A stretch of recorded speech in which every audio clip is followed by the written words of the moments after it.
Welcome back to The House That Happens, recorded live every week. You know where we are, Shohei's Bar and Grill in the Etobicoke, the best dive bar, voted 4 years in a row, but we'd like to think it's the best dive bar in the world right now. It's a little going under some maintenance right now. We're not quite open yet. Should be open in the new year, but of course we love this place nonetheless. I'm Andrew Milani. Hi, my name is Cruz. Cruz, I understand you have maybe some shout-outs you want to make this week? Well, first of all, I want to say that the reason that we keep coming to Shohei's is because we support it, and all the fans of Shohei's out there, just give us a short period of time.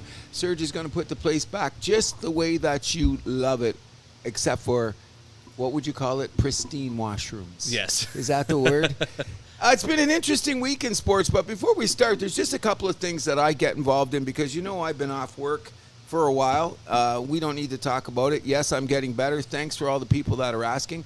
But a couple of things that go on in the world that sometimes we should shout out, and I think that it was significant, especially for my generation more than yours, because you've heard of the characters, didn't watch it. But when we were kids, every night we'd get to watch shows like The Incredible All in the Family, Good Times, Sanford and Son, Maude, and I'm forgetting the Jeffersons, but they were all created by one guy, Mr. Norman Lear, who died at the age of 101, and I think he should be shouted out to because he changed pop culture in the 70s forever. Absolutely. And sometimes I'm going to tell viewers, if you got a box, if you got a chance to watch some of these old shows, go listen to the dialogue.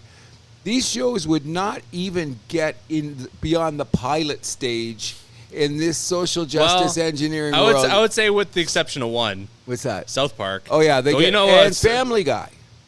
Family Guy's toned it down, though. Yes, they have. But they're on the edge. Yeah, but kind of. Not as much as anymore. But Cartman, the fat kid on South Park, he's actually based on Archie Bunker. That's what I heard. Yeah. And it's interesting because they go to the wall and they stop. Because South Park's classic. Come on. That's one of the greatest of all time. The two guys that do it, I forget their names right now. Trey Parker and Matt Stone. Yeah, those two guys. But big shout out to Norman Lear because he entertained me a lot. And if anybody hasn't seen any of these shows, just go back and just see how much the world has changed since the time Norman Lear put on television shows till the time of his death. Big shout out. Rest in peace, Norman Lear. Yeah, I would say All in the Family still holds up. It's still pretty relevant, surprisingly. I find little clips coming across on social media sometimes, and I crack up because that guy said that on national TV. How did he get away with it?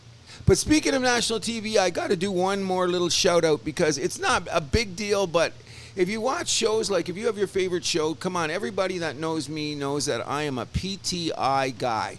If you don't know what that is, that's Pardon the Interruption. And that's Michael Wilbon and my favorite, Tony Kornheiser, who this week finally decided to come back to the studio because he hasn't left his basement in 3 years due to COVID and all that. So it was kind of a weird, emotional, the people in the studio were great. Tony had a little more energy because they were face-to-face with Wilbon. Sure. Big shout-out to Kornheiser for coming back to the studio.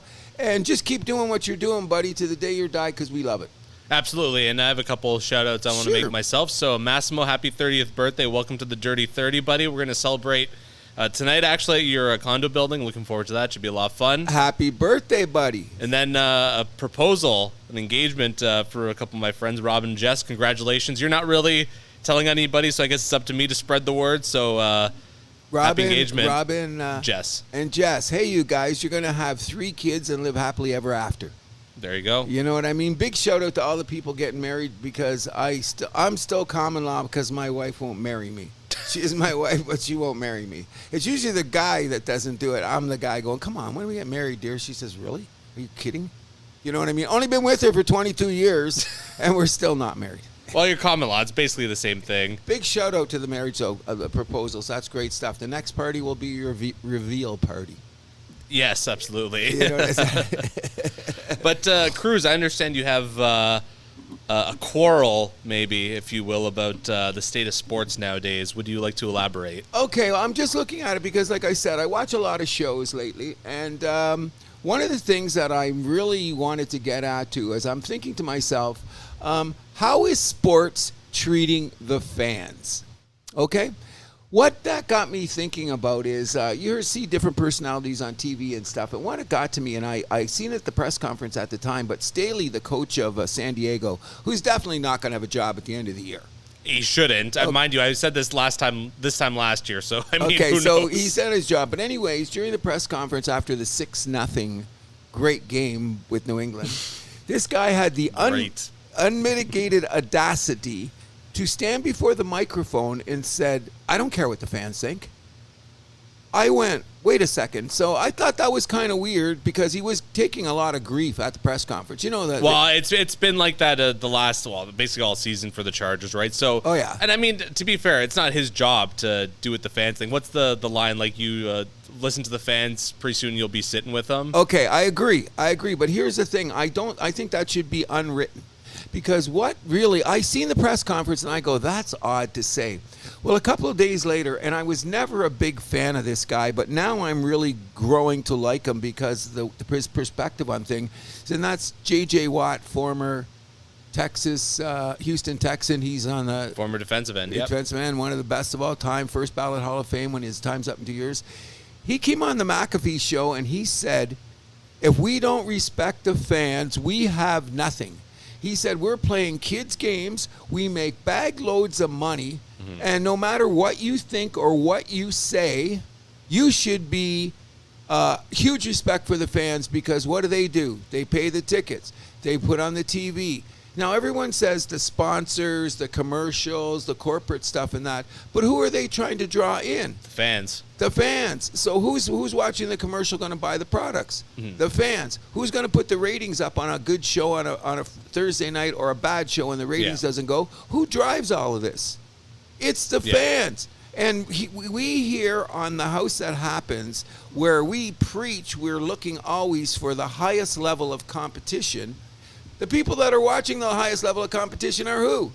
Us, the fans. Thank you very much. Now, the thing that's really, really weird about it is the fact that guys like me, I'm an old guy. Everyone knows I'm 64. I'm retiring very, very soon. It's not about my age. It's just that, Andrew, you're the same way. You've been a sports junkie since you're a kid. So what kind of weirds me out at times is that they got us. No matter what happens, no matter what we bitch about, what are we going to say, what we're going to do, we're still going to watch the goddamn games. Absolutely. Okay? So what ends up happening is when these guys make these offhand comments, is that due to the fact that they're not caring about the fringe fans? Are they not respecting that they want to have more fans? I don't really know. I'd like to ask Vegas personally what they think about it because they seem to be the driving force, don't you think? I mean, to be fair, like the coaches, like their job isn't really to think about that. Their job is to just win football games, right? And I think Staley, like, let's be real, I'm not exactly defending the guy, but like he knows his job's on the line. I think he got baited into that answer a little bit. He probably could have answered that a little bit smarter. He did get baited a bit, but I'm still saying like, I don't say you have to be Bill Belichick or Greg Popovich. No, but I think that you have to respect the fans here, people. Yeah. If you don't respect the fans, you don't have a turnstile. Nobody's buying your $200 season ticket pass. Nobody's buying NHL Center Ice. Nobody's buying the NBA Today. You know, all of that stuff. So we here at The House That Happens are saying, fans first. We're not going to care what Vegas says, but we do. But we do. You know what I'm saying? Sure. It's got something to do with that anyways. So all the fans out there listening, we're in with you. First, we're not with the referees. We're not with organizations. We're with the passionate fans that lose their shit like I do. You know what I'm saying? Although I think most referees are okay. Soccer referees, different story though. No. Let's just get here, okay? So we are going to kind of segue into this whole referee situation. So let's just, before we get to specific topics, I'm thinking that there has to be a correlation between what the referees are doing on the field, the scores, and Vegas. Sure. But I'm gonna defend the refs here. I'm gonna say like this is because of league mandates. Okay, so if you mandate it, then do it every time. Okay. Okay, so I'm going to give you 3 examples right now. You tell me what you think. I'm watching the Pittsburgh game the other night. Okay. Gunsel, is that his name? He was Gensel. going to Gensel, and what's his name on, I forget what team, I believe it was Florida. Came across, and they were going into the corner, and he reached down in Gensel, and when he went against him, the stick broke. So as soon as you break a guy's stick, guess what? 2 minutes in the box. Okay, so even the announcers went, well, you know, that's kind of a one of those cheap call, yeah. Yeah, whatever. So the penalty power play starts. Bingo. Guy goes in the corner. His stick gets caught in the guy's legs. The guy falls down. The guy fell down more than it had to do with the stick. So we ended up with 90 minutes of 4-on-4 because 90 seconds. 90 seconds of 4-on-4. Why? Because is that the get even penalty? Yeah. Well, that's what I'm saying, though. That's the league mandate. But that affects the game, like you're talking about. I'm agreeing with you that it affects the game, but like the league mandate is okay. So penalties that affect a scoring chance, that's a penalty every time. We know that. Okay, got you. But then on these kind of like ticky-tacky ones, those are kind of like we get the call and then the make-up call. That's definitely a league mandate, I'm saying. Really? If that's a league mandate, I want Gary Bettman. It is a league mandate. That we've been seeing this for how long now? That's the way the refs are being told to call it this way. Okay, so I'm a fan. Okay. Do I like it? No, but I mean, no, because what's going to happen? Putting it solely on the referees, I think, is unfair. Wait a second here. The score is 2-1. Okay. So Pittsburgh's losing 2-1, so they got a power play. So this is their opportunity to bring it even, right? Sure. The penalty was sketchy. I'm not saying it wasn't. Yeah. Okay, but it was league mandated. I'm going to get back to my famous Brendan Gallagher 4 minutes at the end of the Vegas game. I still have nightmares about that penalty, but it was mandated, so you had to call it, correct? Right. So when the guy goes in the corner and his stick it steps on a guy's stick and falls down, and then you call another penalty, that's Pittsburgh's opportunity to not tie the game. So are you going to justify that by saying, well, it's league mandated? Well, I'm just saying, it's. I think it's a lot more complex than just saying, oh, it's because of the referees. This is coming from upstairs. This is coming from your buddy Gary Bettman. Oh yeah, my good friend. Your good drinking buddy. Yes, I hang out with him every Tuesday. He's coming to the grand reopening of Shohei's, I hear, but I haven't confirmed it yet. Yeah, they got the limo set up for him. You know, airport's close. Exactly. so we're all good. The bottom we'll fly line, you in from New York, Gary. There you go. The bottom line is that I've been watching this for years, and sometimes I get it, and sometimes I go. So here's a second example. We all seen the Green Bay game last week with Green Bay and Kansas City. Yeah. Great football game. Okay? Now, I'm going to say that Patrick Mahomes has probably got more calls that were sketchy than, league mandated, like don't pass interference, or roughing the quarterback, and all that kind of stuff. So, once you leave the pocket, you're running back, correct? Sure. The cornerback on Green Bay, I think his name is either Jones, Smith, or Al. I don't know. But anyways, you seen the play. Yeah. He banged Mahomes, but he still had his foot in, going for the extra yards, going for the first down, and it was helmet to chest. Isn't that the mandated way that you're told before the season that you're going to Wasn't it supposed to be shoulder to chest? Shoulder to chest, yeah that's what it was. Shoulder to chest. So it wasn't spearing or anything, and Mahomes gets 15. I mean, he gets 15, which moves the sticks. Yeah, which they're going for the touchdown to go ahead to win the game. Then what happens is I seen the most egregious pass interference call I've seen all year. That was next to, I'm not saying it was rape, but it was definitely groping. Right. Okay. And no flag. Is that because the referees got together and said, hey, man, you shouldn't call that on Mahomes, man. They got 15 yards. So what are you going to do? Oh, let's not call the pass interference fan. Now, I'm going to ask Vegas what they think about that. Okay, I'm a little less inclined to defend the NFL referees because they're a little more frustrating than the other ones. Because at least the NHL and the NBA refs, there's a pattern to it. I find that the NFL, meanwhile, it's just like if the last 2 minutes of the game, if they want a certain outcome, it seems like they'll get it. Is that the guy behind the curtain? We've all seen the Wizard of Oz. Yeah. Okay, I'm starting to wonder because here's the reality of the situation. I was talking to these people offline. When I was a kid, as I've mentioned many a times, when I had bet on football games, I bet off the guy from the coffee truck. Yeah. Okay, now everything's above board. You can't even get away from bet gambling, pen pal gambling, casino gambling, my mother gambling. Okay, so when you have a play like that, the economics alone is what? How much money? Billions.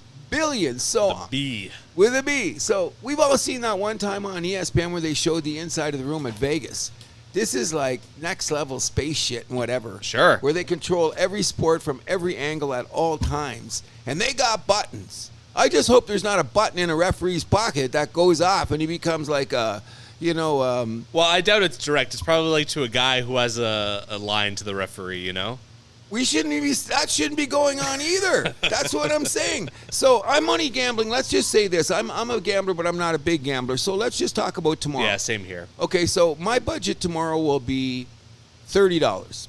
I'm going to bet $30 on NFL football. So I'll probably have 5 $2 bets and 4 $5 bets will come up to thing. My average win will be about $100, okay? Which is nothing great, but it's more interesting when you're watching the game and you got a little quid on the game, so to speak, correct?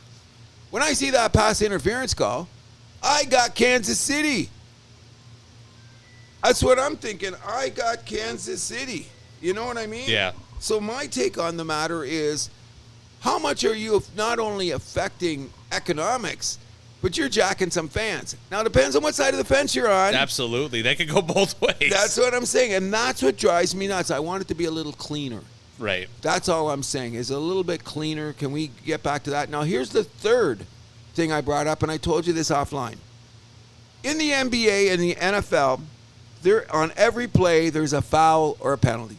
Come on. We all know that. And I do agree that the NBA is the hardest to referee. I really believe it is. Because of the speed of the game, guys banging, touching, all that. So let's just talk about Chris Paul last week. We discussed this, didn't we? Okay. Since last week, I found out an interesting stat. That the referee, I believe his name is Scott Scott Foster. He should never be allowed to referee a game that Chris Paul is in again, because now it gets personal. How do we get personal to referees? Okay, you're going to say, Cruz, what do you mean personal? Do you know what Chris Paul's record is in the playoffs when Scott when Scott Foster is playing the games?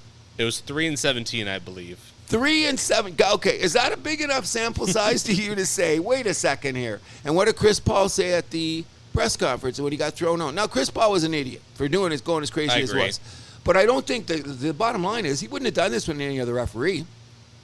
Maybe he would have chirped. It's still something he did, though. I'm not buying that defense. Well, I'm still saying 3-17, and he's considered the upper tier of the referees in the NBA, so he's not losing his job. No, absolutely not. He should never ref a playoff game that Chris Paul is in again. Well, that might not be a problem with the Warriors this year. Okay, which is not bothering me at all. Or me. No, again, they got bitch slapped nicely by OKC last night. In any event, the one, what was I going to say now? The final thing that I was going to bring up about this is when you have the thing is, when it gets personal, weird shit happens. And I'm going to end it on this.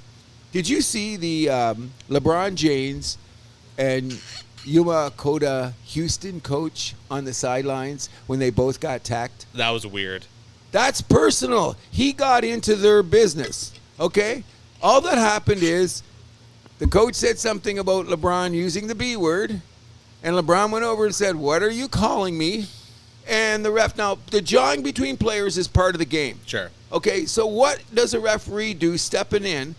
The ref's always got one tech, so he's going to chill, okay? You tech the guy and he's out. Why? Because him and LeBron are doing a little trash talking?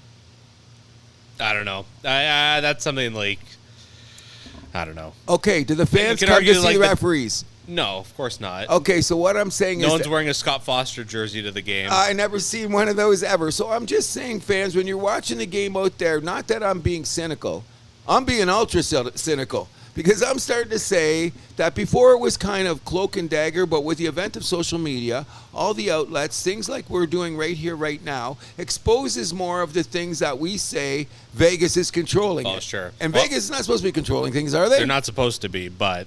and this kind of hits home as a Leafs fan with the whole Wes McCauley, Sheldon Keefe there you go. Backstory. So all we're saying here is if every referee in every sport is listening, and that's even those that are doing your Humber games. Sure. If we catch that you're doing something personal, I'm going to put you in the doghouse in my backyard where it is muddy and there's no food. Okay. You know what I'm saying? Anyways, that's just our little thing about refereeing and how it affects our games. You know what I mean? Absolutely. So we can get right into the college football playoffs. So the big story here is that Georgia and Florida State both got snubbed spots in the top 4. Okay, as we opened with, we were talking about fans, right? Okay, was Florida State not 12-0? I guess 13-0 with that conference championship. Last time I checked, they are a Power 5 conference, right? ACC? Yes, it is. So we do have to understand this, and it's going to change next year because they're going to go to 12 teams, which maybe they should only go to 8. I think they're going to 8 next year. No, it's 12. I thought it was 8. It is 12. They're going to 12. Really? Okay. To eliminate all this shit. But in any event, we're talking about the fans. Florida State, people don't understand, this is their comeback like Texas, okay? These are big, big football schools that had a little downturn, but they're coming back in a big way. So, Florida State loses their quarterback. Yeah. Looked horrible against Louisville. Looked horrible against Wake Forest, was it? I don't know. The other Still pulled out the wins, though. Pulled out the wins in 12-0. So the question is, who's making the decision? It's not the fans.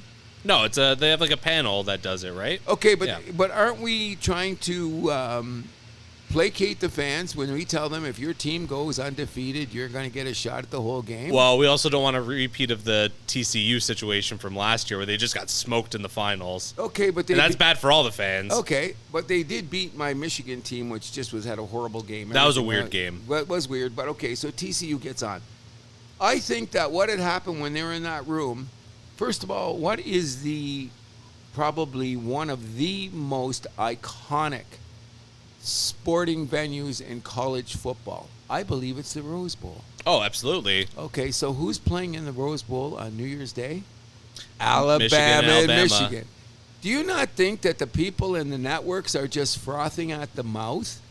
That is Alabama, Michigan. That's old school Blue Bloods. They're not okay. We know Washington's playing Texas, which, by the way, in the Sugar Bowl in New Orleans. Yeah, which is another huge game. And we know the Texas fan base. Okay, so the minutia of getting in here is so weird because Texas jumped from 7 to 3, and Alabama went 8 to 4.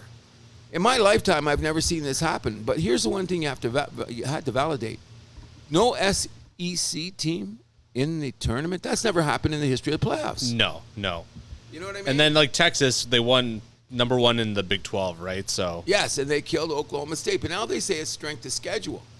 Do you know that Florida State's power ranking now is still top 6 in the country? Should they have let them go on and get their ass kicked? Or should they just make the networks happy and Vegas happy because they got Alabama? I'm happy Alabama's in there. I'm not complaining. Put it that way. Okay, I got 3 things to say to Alabama, and you know what they are. They're the gospel according to Serge, so I'm not going to say Alabama. I do. What? I thought you were a Nick Saban. No, I like the way he talks, but if Alabama loses every game every year, I'm good. Really? I had no idea you felt that way, to be honest. I feel that way about a lot of SEC teams because they're always getting who else? Let's dig into this a little bit. I can't stand LSU. Okay. If they get hit by a bus, I have no problem. Never cheered for Georgia. The only thing Georgia did for me is get me Matt Stafford. Who else is in that conference? I kind of cheer for the Mississippi teams because they're always they're a little bit more small time compared to the rest. And they battle hard. But here's what happens next year in the SEC. Oklahoma and Texas is joining the SEC. Yeah. Which is and USC and UCLA, and I forget else is coming to the Big Ten. So it's basically boiling down to, if you're not part of this, it's like soccer in Europe. You've been elevated to this level of this play. And everybody else has got to get a kick at the can just to get in the door. You know what I mean? So what do you think? Do you think they did the right thing by leaving Florida State out? I think they're going to give us the best games possible. Well, that's what they're doing, and that's kind of the goal of it, right? Exactly. So I'm going to big shout out because we just did a little blurb to start the show on, do we respect the fans? And I think that the fans of Florida State are going, we didn't get any respect here. You know what I mean? Yeah, they just get to play in some crummy, boring, meaningless bowl game, right? Well, here's the drag. I don't even know which one they're in this year. I think they're playing Georgia, aren't they? I think it's Florida State and Georgia playing in the Citrus Bowl or something like that. Let me look that up quickly. You might be right. But here's the deal with that. All those guys are sitting down because they're waiting for the draft. Caleb Williams is not playing for USC. I heard. Oh, yeah, you're right. They're both in the Orange Bowl. Is the Orange Bowl? Yeah. Okay, so they're in the Orange Bowl. And guess, you know how many of those seniors or guys that are going to go to the draft aren't even going to play in the game? Now, the guys that are... It's a bit of a letdown. Huge, because then what you're telling the fans now, like there's 3 guys on Florida State that they're saying that possibly could be drafted in the first or second round. They're not going to play in this game because the game is meaningless to them, but they're going to make a business decision. Sure. You know what I mean? Caleb Williams of USC is making a business decision. Can I ask you something though? Sure. Okay, like with these bowl games, like the ones that are like whatever, like the Fiesta Bowl, let's just say, how do they determine the teams in there? Because like Oregon, a number 8 seed, they're going up against number 23 Liberty. That's like such a mismatch. You think they'd put them up with like someone in or around the top 10? Well, that's when they're being hypocritical, because if you notice Liberty's record, they're undefeated. Fair. But like in what conference? Central USA or whatever? No, it's the Milani Woodbridge extravaganza. Exactly. You know what I'm saying? But the problem is with that, all those it's corporately driven, and it's everybody loves college football, so it's on for the networks. But I really think the problem is it comes back to the fans again. They're not going to get the game that they should be getting because a lot of the guys are going to sit. If you got a chance to be a first or second round draft choice in the NFL, you're not going to play in this. And it goes back to the Willis McGahee thing back in the day. Yeah. When he got that horrible broken leg on New Year's Day, which affected his career. He was going to be the number 1 pick overall until he shattered his knee in that game, correct? Yeah, so I mean, I guess, whatever. You obviously want to see these people succeed, right? So exactly. If we get that, I mean, in the long run, you take it. Everybody's playing in the playoffs because they know that all eyes are on them and everybody wants a national championship ring. Mm-hmm. As soon as you're eliminated from the national championship, there's going to be at least a dozen All-Americans that we're not going to see for the rest of the year. They're going to prepare for the Combine. Sure. Which is 2 months away. Yeah. In any event, I do think we have 2 great games, and I'm just going to say one thing. Everybody's talking about Nick Saban and Jim Harbaugh like that's a problem. Is either of those guys going to be on the field playing? I don't believe so. Okay, so how old's Nick Saban? Like, he's in his 70s. Yeah. Okay, but this is what also as a fan I kind of get weirded out about. They're talking about Harbaugh, and they're talking about Harbaugh and Saban. I never seen any of those guys. I seen Saban throw a pass back. I mean Harbaugh back in the day because he played for Michigan. But I'm saying now, are either one of those guys getting on the field? Yeah, don't believe so. The press in Vegas are 2 worst enemies, I'm starting to believe. You know what I mean? We'll end it at that. Good luck in the playoffs next week. It's not till January 1st anyway, correct? Yeah, both are on January 1st, and the national championship game is a week later on January 8th. And I hope I'm still not back to work, and if Michigan's in the national championship, whoa, go blue, baby! Go blue. Yeah. We'll take it to the PWHL. So this is something we forgot to shout out last week. That's my bad, actually. But the PWHL, they announced their schedule. The season will begin January 1st here in Toronto with New York and Toronto playing at Mattamy Athletic Center, which is going to be the Toronto home rink. Toronto sold out their season tickets in 2 days. Amazing. Amazing. Are we going to go to a game? I would like to. I'm starting to think we might have trouble getting tickets. Okay, but we're going to check it out. Where are they playing again? Rico? Mattamy, which is Maple Leaf Gardens. Oh, yeah, Maple Leaf Gardens, yeah. I believe the rink's like the upstairs from the Loblaws. Yeah, something like it. I heard it's a cool setup. But maybe we'll go down and go check it out. I would love to. Big shout out to the Girls League for getting that. I think there's some corporate money behind it, but in this day of sports, if you don't have a little corporate money... I don't know about the corporate money, to be honest. So you just think the average fan just... Well, it's a small rink. Agreed. Don't forget, right? 5,500, I think, right? Yeah, if that. I think it's 55. I could be mistaken. We could look it up. In any event, I think it's amazing. Absolutely amazing, considering where we got with the WNBA. We could do the same thing in hockey, don't you think? I mean, I think we could do better than the WNBA. Or maybe the quality will be good too. And that's what I'm hoping. And I mean, like, I was thinking about the league and like where they kind of stand. And like Toronto, Montreal, Minnesota, Boston, those have to be like the pillar franchises 100% of the league. 100%. Because like Ottawa and New York have to, I mean, New York's I think they're gonna be okay just because of numbers, right? Yes, exactly. But Ottawa's kind of a little bit of a wild card. But I'd say so. If the Senators aren't winning, what do we got? Yeah, I mean, I know why they want to be in Ottawa because it's the nation's capital and all, but and it's $38.50 for seats. Okay, still that's a nice, comfortable little thing. I imagine like 2,000 of those are season tickets. Probably. They'll have to be a walk up. Congratulations, though. Yeah. And what's their handle? The Toronto what? Rumored it's the Toronto Towers. They haven't made official announcement yet. That's a for the horrible name. I hope it's all just rumor right now. There hasn't been any, and none of the teams have officially announced their names yet. I imagine during the holidays they're going to make a big thing. Or you think that they're going to go with the blue and white motif or red and white? They are. It's like a light blue. But don't tell me it's Blue Jay blue like that color. It's a little darker than that. It's not quite pajama-like. That's that good. way. I think it should be compatible to your beloved Toronto Maple Leafs. I think that they should have colors along that line, don't you think? Whatever, it's close enough. I'm not going to sit here and be like, oh, you should go with royal blue instead, blah, blah, blah. I will. Blue, like, you know how I think about uniforms. You're a Montreal fan. Let's get out of here. I just have a thing with some of the uniforms, but we'll get to that. No, really. Congratulations, though, to the Women's Professional Hockey League and selling out in Toronto, which just verifies the fact that we are a big league city. But we'll get to that. Oh, I say Toronto is the mecca of hockey. Everyone, even though people don't want to admit it, I know true. there's a different. There might be somebody that have some opposition in Montreal. And as a disciple of the Habs, I'm still not going to argue with that. I don't know, because I live in Toronto. The league office isn't in Montreal anymore. We have league stuff in here. We have the Hall of Fame here. Oh, no, I'm not arguing it. The fan base across the country. So then if you're so big and you're so great, why do you keep frickin' blacking out Habs games in our area? That's a Montreal problem. You know what they blacked out the other night, too, which I was shocked? The Vancouver... who did Vancouver play to and lose? It was a great game the other night. Oh yeah, those games are Jersey blacked game, out. The Hughes, when Jersey played Vancouver, because that's regional coverage for Vancouver. They blacked it out here. Yeah, that's because regional coverage for them. So that's they said they don't get Toronto regional games there. Really? Yeah. I mean, I think blackouts, like, they should be a thing of the past soon. I hope they are, but... So you're telling me if the Leafs are playing on Tuesday night and you turn on your TV in Vancouver, you have to buy a package? Yeah. If it's a national game, different story. Like, obviously all the Hockey Night games go on, but if it's on TSN, they're the there's even some regional games on Sportsnet. Really? Yeah. Yeah. Like, Wednesday, Monday, and Saturday are, like, the national nights, but every other game is... regional broadcast. Okay, Sportsnet, TSN. Think of the fans. This show is all about the fans today. This is a league problem because, like, I'd say so. Because I turned it on. Like, fortunately, because this is across the league. Every team basically has this. This is again league mandate. Oh man, but you know what it is. I think in my lifetime though, these regional blackouts are going to be gone. I don't know if I'll live that long. The bottom line is here's a great juxtaposition. And I shouldn't say this, and you know it. I got a box.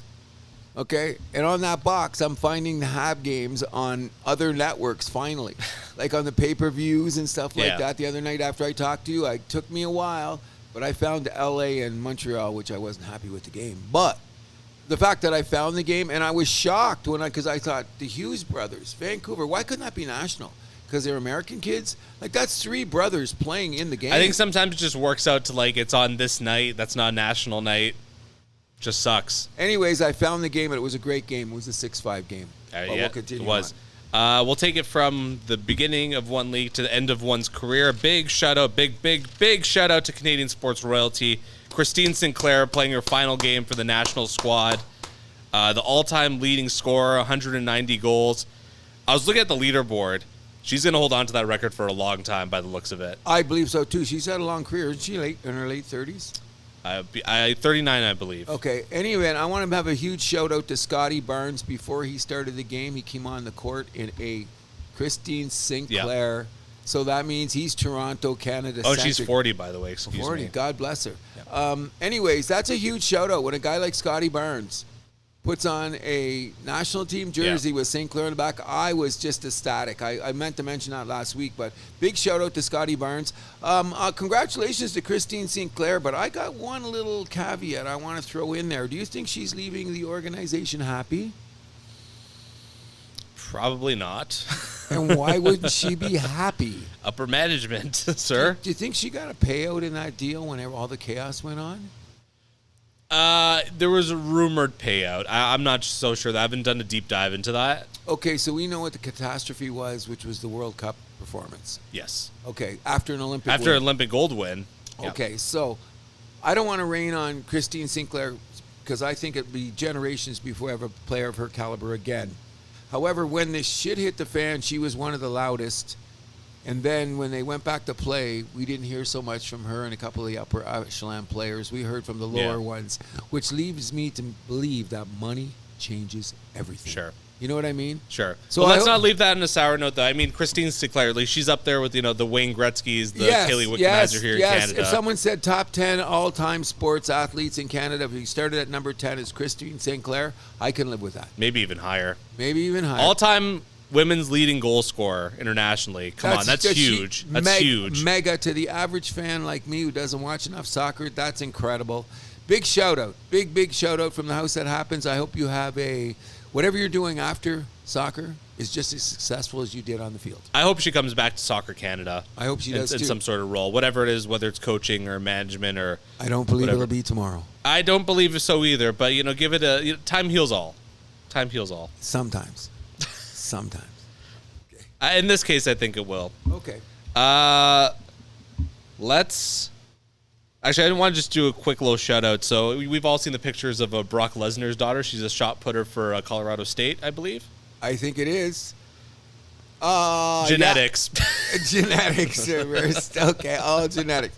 If you have not seen this beautiful human being, okay, first of all, we all know who Brock Lesnar is. Absolutely. Small boy. Okay. What's her name again? I forget her name.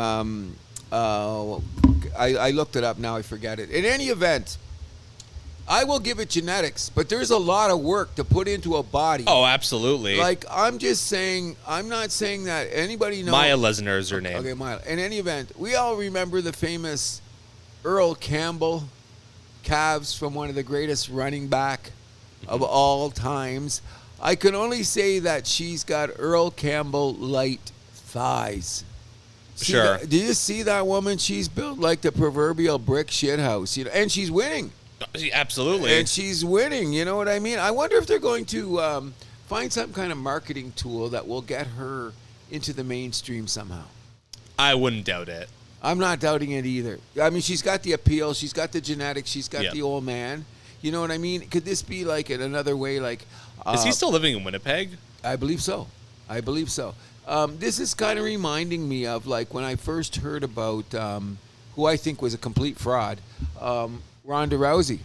Oh, yeah. Because remember, she started, when she first raised her head, it was like a Mila Lesnar thing, but she was a judo champ or whatever it was. Yeah, she had a background in judo. I believe she has an Olympic gold medal. I think so. In any event, I hope that she doesn't go down the fraudulent lines of Ronda Rousey, because I just think she was a marketing thing that went left. Sure. Because, I didn't think she had any great talent in that. Well, she was undefeated in a weak division, right? She fought girls that my dog could knock over, okay? She fought a real good, and you know what it is, what its marketing is, where is she right now? She's a heel in the WWE, so you can't knock her for the marketing. I hope we see Brock Lesnar's Mila Lesnar. I have a feeling someday, somewhere, somehow, we will see her on a SummerSlam or a something or other. Or something. Big shout out to her. Big shout out to her in the Genetic Factory. Absolutely. You know what I mean? What's your what's the couple that you said just are getting married? We showed it out to Rob and Jess. I hope you guys got good genetics. Get yourself a kid. It's going to make you some money. That's for sure. And of course, let's not beat around the bush here. We all know what the big story in Toronto is right now. One Shohei Ohtani. Oh, I thought it was Kikuchi having a party at a sushi bar last They night. shut down the sushi restaurant for dinner for 50, apparently. Yes. For his wife, I believe it was. Yeah, something like that, which is great. By the way, first thing I want to say, I want to shout out to, and I'm liking him more and more as time goes on, my favorite thing, bland, polite, and a little bit cranky. So you know the crew I'm talking about. Yeah, you don't have to say. Okay, but anyways, Mr. Brian Hayes said something that was so pertinent that I had to agree. First of all, he tried to point out, which I said to you last week, this is going to be the biggest signing in the history of Canada if this goes down. Which, upon further review, I agree with. Okay. Or... Because, I just want to put it in perspective, because, what would even, come close? Nothing. Kawhi? Well, that was a trade. Oh, that was a trade. Even Jovinko, that was technically a sale, trade, whatever it was. So, Tavares... Not even the same galaxy. But that's the closest, you could argue. People in argue. Omaha don't know who John Tavares is. People in Omaha probably don't know who Shohei Ohtani is. Oh yeah, they do. Honest. I think they know him. I don't know. He's an icon. Okay, but we're talking Toronto here. I don't care what Omaha thinks. Biggest in Toronto by far. Can't even be touched on no level. If you're going like pound for pound kind of level, you could argue maybe like Doug Flutie coming to the Argos. Ah, stop! I'm just saying. It's not even close. I'm just saying because I'm struggling to even think of things that are even close. Keep struggling, right? Keep struggling. Go into your. Because the Raptors have never had a big free agent signing. No, you reach into that tickle trunk over there and pull something out that's even compatible. No, man, you're talking CFL, you're talking MLB. I'm just saying like level to level, like apples to apples comparison, right? To those listening to the house, that happens. We're going to delete that he even thought about Doug Flutie and Shohei Ohtani in the same sentence. You should know better than that. I'm just saying, I'm calling like your mom. Apples for apples. Stop I'm saying. it, Doug Flutie, greatest Ohtani, CFL player in history. I'm not saying in the great. That's what I'm. Okay, it's Shohei, greatest. He's had that thrown around. Greatest Doug baseball player. Flutie, greatest CFL player of all time. Who's selling Viagra in the car, listening to Jimmy Buffett, and Ohtani, who we don't even know where he is right now. Come on, don't even go there. This is the biggest signing in the history, if it goes down, or, as Mr. Hayes has said, and this is what I mentioned to you, and I'm starting to believe it, if it's not the biggest signing in the history of Toronto, it's the biggest troll job in the history of Toronto. You know what I mean? Like, there's going I don't know, bigger than the Kawhi troll job? I don't know Oh, about no, that. this is bigger than that. I know they had the helicopter coming in. Kawhi, that was Kawhi mania that summer, though. That was insane. Agreed, but I don't think this is close. Or, like, sorry, it's not as close, I should say. Okay, they weren't tracking his plane. They did say there wasn't like the fucking like hundreds of people like just slamming their way into the hotel just to catch a glimpse at Kawhi. I don't see this happening here. No, because we don't know where Ohtani is. Do you think it would happen though? I don't know. I think I don't it's going think to. But I don't think there'd be that level of mania for Ohtani. Yeah. Oh, I think it is. They say Pearson went nuts when Morosi, who has to backtrack today, one of the biggest. I heard. Well, he did backtrack. Yeah. Well, what was his source? What did he say? I didn't hear the backtrack. I feel sorry for the guy. No, he put out something I believe last night. Oh, he did? Yeah. Okay, because anyway, that Nightingale guy, who's another source who's been failure, he was the one that said, "No, man, Ohtani's in California," and then you felt the balloon going. But there was mayhem at Pearson yesterday. There was extra security, and there was a lot of activity going on because people that were attached to the airport were actually calling people and saying, something's going on here, because there was an extra level, a heightened awareness in the security customs. But was that media or like average people Joe? on the ground were shouting in? Like, I went to work today and I was told this, which is extraordinary when they go to work. They usually don't get these instructions. And that was reported on multiple, because I was one of those clowns with my multi-TV setup. I had on 3 sources going, I wonder what's going to happen, while I was watching the outlaw Josie Wales at the same time. Okay, because I was just waiting. And the frenzy, I've never seen a frenzy like this for a guy, which it should be, because this is Ohtani. He's a generational player, iconic. If he comes to Toronto, wow. Now, what we should be talking about now, if he comes or not, because what we should do is we should segue into this a bit. I really believe Ohtani's going to be here, because I've been watching a lot of MLB networks, and guys were saying 2 years ago, when they were talking about 2 years ago, he was telling some Asian players that the favorite city he had been to since coming to the major leagues was Toronto. He's got a weird connection with Kikuchi. Yeah, they're kind of buddies. Yeah, like in a weird way, not the best of friends, but they have a connection. Which is, here's where the domino falls. If Ohtani signs here with the help of Kikuchi, he should get 2 more years on his contract automatically, right away. But here is the wild card. Do you know who the Korean guy, what's his name? Yamamoto, the free agent out there? He'll come to Toronto. You think he'll come with Ohtani? I think that Ohtani's got enough freaking cachet that he'll be saying, hey, let's look at it this way. The Yanks can all go to hell, okay? Every American broadcaster, especially in the northeastern United States, we got 3 things to say to them. The Soto thing in New York, which we'll get to in a second, is huge. But they're blowing this off just because it's north of the border. And I think that's disrespectful on all levels. People don't, like the smart people, like if you ever hear my buddy Michael Wilbon, he says Toronto is his favorite city. That's huge from a broadcaster on his level. Shaq comes to Carabana every year. Charles Barkley's on record saying some of his favorite restaurants in North America are in Toronto. We have the diversity. We have a high population. We have a crime issue, but we're not New York, Houston, Chicago, or Miami. That comes with any big metropolitan area, though. Okay, so do you think he could live privately in frickin' Forest Hills and we'll never see him? Sure. Austin Matthews seems to keep a pretty low profile in this city, considering he is the number one. Is he the number one sports celebrity in Toronto right now? Austin Matthews? I would say so. Okay, so Ohtani will eclipse him because he's bigger than Vladdy. Yeah, he's up there. Okay, I agree. So on. Austin Matthews seems to find his copacetic groove here in Toronto, so why can't Ohtani? Yeah. You know what I mean? What do you think of his signing? Biggest signing of all time? What do you think the fan base is going to say? Isn't this nuts? I think the fan base would explode. That's what I'm waiting for. And you know what I did discover about this? He did go to Dunedin. Yeah. I did not know this about the Toronto Blue Jays, which is great. Dunedin is now state-of-the-art.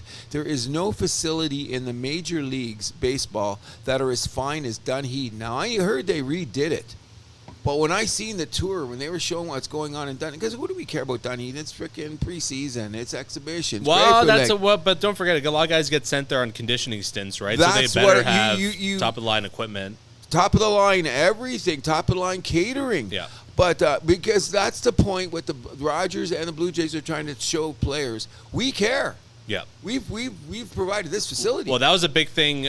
I can't remember if it was like the end of the Anthopoulos era or the beginning of the Shatkins era, where like they really want to pump a lot of money into like the sports science.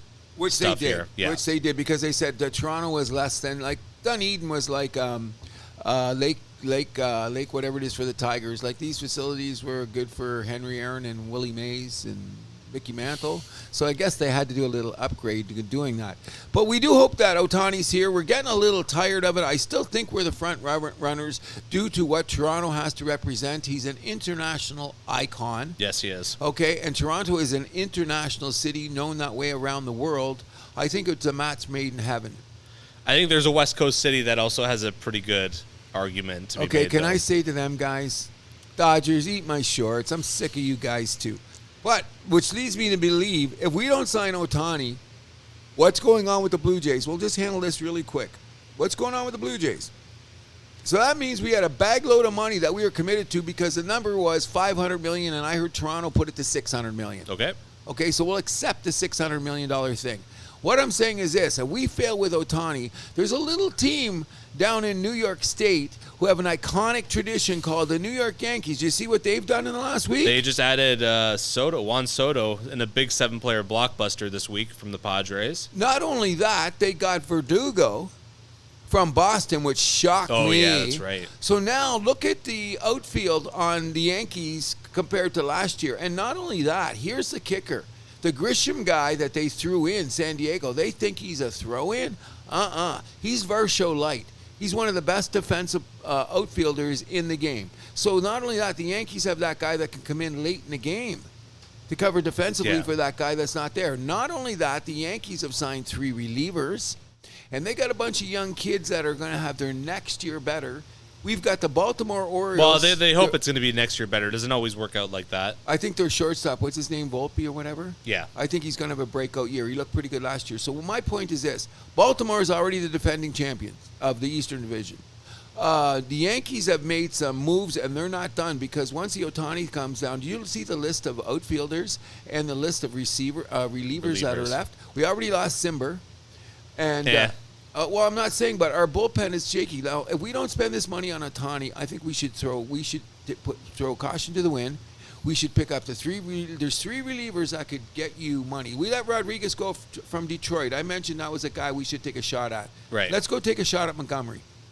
Because we're not going to be on the Soto thing when we talked about the trade that could be done. And we're going to keep it there. Let's go after Montgomery in Texas, put the money into those into the relievers, and get Bellinger. And here's the biggest thing I'm going to say on the show today, and you could like it or not. Let's re-sign Lourdes Gurriel so that we can say that we are not afraid to say we made a mistake. I would love for that to happen, but I think we may not be afraid, but the guys upstairs might be. What did your mother tell you when she was growing up? Andrew, you made a mistake, but that's okay. It's a lesson learned. You will be better. Did you ever hear that from your mom? Sure. I've heard it a few times because I made a few mistakes, okay, along the way. Why can't they just put pride in their back pocket?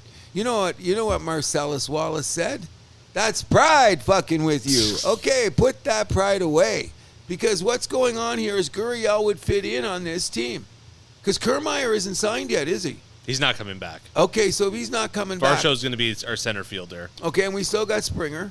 So we need another outfielder. We got a couple guys around, but no, man. Well, I'd rather go after Bellinger. I would too, so just throw him the book. But why can't sign them both? Well, you have too many guys then. They're all going to want to play. We got a DH. Who's going to Well, DH? isn't that going to be Ohtani? If we don't sign Ohtani. Okay, well, let's stay optimistic. I think he's coming to Toronto. Gurriel would be a nice fallback option, I think. Oh, all of them would be. But I just want to say that because we got to keep moving here on the Toronto segment. Ross Atkins and Shapiro have always been bean counters, okay, from their history in Cleveland to Toronto.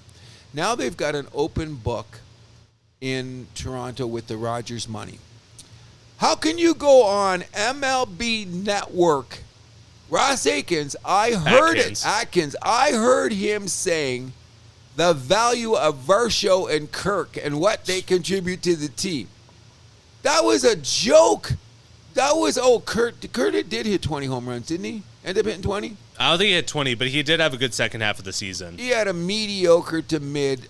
Varsho, one of the best defensive catchers in baseball this year. And so Varsho's one of the biggest defensive outfielders. What did they do for me lately at the plate? That was the problem. So when Akins is on national TV talking shit to a panel of expert analysts on MLB Network, when Akins walked off the podium, you know what they said? That was a joke. They basically said the guy was a joke. Okay, they didn't say it that way because they articulated it in a rather polite manner. It was a joke. I was just saying because I felt like saying, shut up. I'm from Toronto. Right. I know what's going on. I watch them every day, and you're trying to feed that. Our fan base had to listen to that. You better get Ohtani, buddy. Okay. You better get Ohtani. Next. Yeah. We'll move on to the NBA. So what have we learned from the in-season tournament? Marketing is key. Marketing won. Adam Silver has won. Let's put it this way. Once again, I'm watching too many sports shows, and I'm not a fan of the in-season tournament. You know that. I just think it's a marketing But you're watching. Well, that's because, what do we say? You know, this is for the fans. And we're talking about this show. We want to shout out to all our fans and all fans that watch sports. This is about fans, okay? Because guess what's happening? When you seen Indiana and the Celtics the other night, did you see the crowd? Yeah. That's a first week of December crowd. That was absolutely pandemonium. And guess what? When you add $500,000 to you and I, that's an empire. Sure. Okay? But the guy at the end of the bench, there's a 12-man rotation in the NBA, and all players and coaches of the winning team get $500,000. Money changes everything. It sure does. Okay, so let's just tell the truth. I hate the courts. You know that. The scheduling is brutal. How they schedule it in, like all the reason you know is when you turn on your TVs. Oh yeah, there's the floor. I don't think the scheduling is as big of a deal as you think it is. Should have been tighter. Like how could the? I'm sure it's a lot more complex than that, though. Okay, so here's two things that I don't get. Teams were eliminated before Toronto even played a game. Okay. That's weird. So how do I get any continuity? What do you mean? That's how sports is like that anyways, though. Like where you have teams that don't have enough or as many games played as others, and then other teams are already eliminated from playoff contention. That's sports. So that's how it is here in North America. This is the beginning of the season. This okay, ain't but the it's a last different. month. But it's a different thing. This is European an in-season soccer. That's the model that they're going after. 100%. And so now they're going against differentials, which is bullshit. They got to change the differential because I don't think there's a problem with that. Why not? Guys know the game's over, they go sit down. Well, let's keep running it up. Why so not? Nobody's trying. It's a playoff game, essentially, where this counts as a tiebreaker. Okay, so one night... You see this happening in international tournaments. What, a few NBA guys got a few feelings hurt? Shut the fuck up and sit down. Okay, I agree, but if that's your thing, then you know. And that's a good... I like that, what you said. I'll go there, but here's what I'm saying. It means, like, you're taking away from the fans now in this respect. Okay, these guys going, okay... 3 minutes left. We're down by 15. Those guys are taking the rest. They're making a business decision. Yes. Okay? And the other business is going, well, if they're not trying, we're going to run it up because we need the point differential. Yeah. So who have you disrespected? The fans. You're not trying. Not your own fans. Well, all depends where. Okay, so with the other fans, some fan is getting his toes stepped Okay, on. well, they're being disrespected by their own team getting blown out that night. They should have played better. Some nights in hockey, you're going to lose 7-1. Absolutely. Okay, so those games happen, but when they become for something like an in-season tournament like this, I think that there should be some kind of other value thing. I think they're going to change it. They're going to tighten it up. Because guess what? Adam Silver is winning. Are you going to watch the game tonight in Vegas?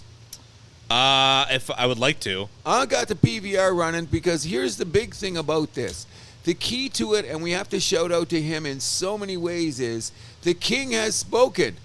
LeBron James wants that first trophy. Yeah. That's something Michael Jordan will never have. Sure. Okay? Did you notice that when their record that the Lakers were blown out twice in the last 2 weeks? Right. Never lost an in-season tournament game. And when they got blown out, there was no point differential concern in those games. You know what I'm getting at here? There's a crack in the Ming vase. That's what I'm saying. So I think it needs to be tightened up. Did it generate more interest in the sport? Sure. Yep. Did it get ratings are up for these in-season tournament games? Ratings up? Sure. Are people going to go out and buy some of those funky, ugly uniforms? Sure. But I'm still saying it was a gimmick that worked, and I got to say this. This is the honest-to-God truth, and it hit home to me in this way. The panel on NBA TV, which was great. They actually connected the TNT guys with the ESPN guys. Great television, by the way. But my boy, and I keep bringing him up, Michael Wilbon sat on that panel and said, what a joke. This is marketing. This is this, and you guys won. And his final answer said, I'm old. I don't give a shit about any of this stuff. And I'm sitting on my couch going, yeah, I'm old. I don't give a shit about this stuff. So there's definitely a demographic that I'm eliminated from. Like, do you think anything in the in-season tournament, except for the quality of the games near the end, which I'm going to there, you've heard me talk about this. Do you think it affected me in any way? What do you mean it affected you? I couldn't give a shit. What did I say about it? And I almost insulted Lego. I had to apologize to Lego because I said it's a Lego thing. So what I'm trying to say is you have to understand this, guys, and everybody that knows me, that if you're over 60 years old, nobody gives a shit about us anymore. We're already You're not the we're left out. Yeah, you're not the demographic that's spending money. No, I do. I went to not as much as the. Do you see what I'm wearing? Can you tell people what I wear? That's an old shirt, sir.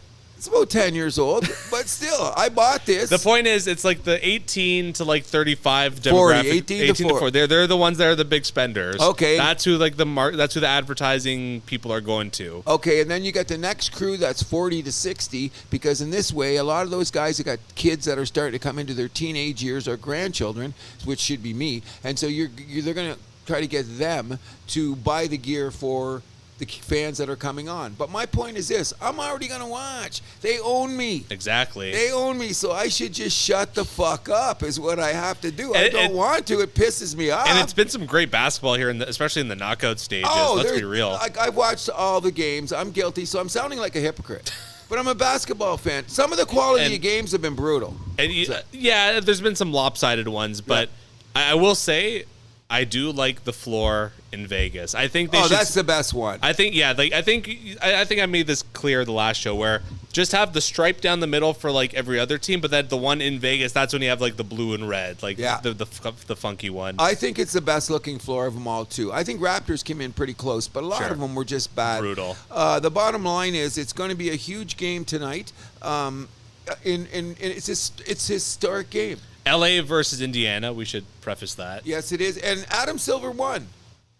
When you think about it, like every marketing one, like, when you see that court, you're like, immediately clicks in-season tournament. Exactly. It didn't click with me in the beginning, but I think this time next year when it's going to come up, I think it's going to be, like I said, I'm an old man. Get off my lawn. Shut up. Okay? So I have to accept that. Yeah. So no matter what I say, like they own me. I went to a Raptor game last week. You know what I mean? I buy sports packages. I buy sports paraphernalia. They own me. So anything I sound like is a grumpy old man. Sure. That's what it is. I mean, the good news is it doesn't sound like I guess the good news for you is that the NHL doesn't seem to be budging on their stance of not having an in-season tournament. Except for Bettman's buddies with Silver. No, but like he's holds firm is like we're not interested. I think we shouldn't either. We're hockey. It's completely Mind you, different. though, like it's funny. Like Jamie Stop Benn was it. asked about it, and he's like, Stop it. "What's the point?" It's like, buddy, if someone's offering you like $250,000 for winning a tournament, I think you'd feel a little different. That's the kicker. Yeah. That's the kicker is the money, and I think that the money's going to go up next year. It should, as it should. I think it's because the ratings and everything and the money that they made. I think next year it'll be like $750,000 to win the thing. I don't think it'll be long before it'll be like $1 million for each player. Yeah, that's coming too. So that's all we're going to talk about. But before we go on the basketball thing, I just someone wanted me to say this because I've had a number of people saying about the basketball first thing. First thing, I think if the Toronto Raptors do not get a big man soon, we're done. I hate to say it, our season low. The Charlotte game last night was sloppy, brutal. We shot 18% from three. More of the same. We're used to that. And we almost won the game. Despite paint. Like the first half was terrible. They were sloppy AF. It was hard to watch. It was. I had to go upstairs and like make the promo for the podcast. It's like I don't think I'm missing much here. No, you didn't. They ended up making it a game, but. So, anyways, we're going to have a lot to talk about basketball there. Yeah, but I just want to say my 2 cents about the Raptors. Like, even if we do backdoor our way into the play-in, we're going to get smacked in that first game. Sodomy. We're not going to win a playoff game. I don't think we are either, and it's very sad. It breaks my heart. But anyway, someone said to me, and I've been asked by 2 or 3 people, including my son, Zach, I'm going to say it on the air right now so everybody knows. First of all, LeBron James is 1 in a million. He's turning 39 next week. This guy, let's whatever you think of LeBron James, keep watching him because you don't get this in your whole lifetime. I'm telling you this. I'm old. LeBron is unbelievable for what he's doing. But there's another generation coming in, and people keep asking me, Cruz, you're such a big basketball fan. Who are your 3 or 4 or 5 favorite players in the NBA right now? Well, one of my guys is not playing right now, so we won't bring up his name because I get flack for that. But you know what I'm talking about. Yeah. Everyone knows what I'm talking about. He'll be back next week. So I'm going to put it on record, the guys that I think are the best guys in the NBA right now that appeal to me. Number 1, Anthony Edwards of the Minnesota Timberwolves, who are in first place. Yeah.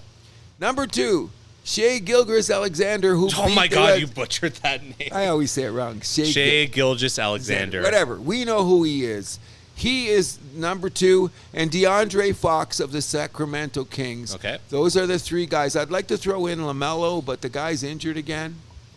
Down in Charlotte, those boys just can't stay on the court. But for on the record now, at the House That Happens, we have just said, we know my favorite is in the next 3. Please keep your eyes on Anthony Edwards. The guy's a superstar. DeAndre Fox is just something to watch. He's amazing. And Shai is our Canadian boy. Yeah. You know what I mean? So keep watching basketball, guys. You know what I mean? Yeah, looking forward to that final game tonight. Lakers, Pacers, Vegas, what's not to like? I was hoping that the Lakers and the Warriors weren't going to get in because here's what happens when we're talking. Can we talk about referees? We have to reference one thing. Oh, yes. So that end of the Lakers-Phoenix game, the timeout call when the ball was loose. He had it in his hands for a nanosecond. And then it fell out but just as fast. LeBron had his timeout. Like, you know what? The slow-mo, like they couldn't get the angle. Did the timeout when the ball hand out, ball out? I'm going to ask Vegas what they think. Let's ask Vegas. Was it a timeout or was it not? Forget Vegas. The NBA, I think, wanted Vegas in the final. ESPN and TNT. Who they wanted on that timeout. It was brutal. Oh, by the way, shout out. I got to shout out Brian. He's one of the drivers that we have at work. He asked me on Tuesday who I thought was going to win the in-season tournament. I said, honestly, probably the Lakers. And he looked at me like I had a second head growing out. What is he saying now? I let him know yesterday. I'm like, Brian, I gotta shout you. I gotta put you out there on the podcast for what you said. There you go. He's like, not the Celtics. I'm like, I don't know. Listen, the game still has to be played, and this Halliburton, Mallison. Indiana is playing spectacular. No D. That's why, like, their video game all gas, team. no breaks. You got it. And it makes for some exciting basketball. But once again, before we go into basketball, if you're down by 10 and you're clanging threes, you're making me sick. Get in the paint and try to come back because it makes the games ugly, and you're disrespecting your fan base. Next, buddy. We'll take it into the NHL, one of our favorites here, of course. So before we get started, I want to ask you a little question. So there's a little buzz now that the NHL is going to bring back the 2-minute major penalty. So 2-minute penalties are going to be majors as opposed to minors. What does that mean? It means if you score on the power play, the penalty goes until the time runs out. The NHL actually used to be like this until the 50s because Montreal was running up the scores too much. Thank you. So they changed it to the minor rule. But what do you think about this? So let's get. So if you're on a 2-minute power play, You get the full 2 minutes no matter what. Okay, so that takes away the 5-minute major? No. If there's a 5-minute major, it's still a 5-minute major. But if there are 2-minute penalties, it's a 2-minute major then. So even if you score, the penalty still goes. I bet you Connor McDavid and I kind of like it. Do you really? Yeah. I don't know. You got the 2 minutes. It seems fair to me.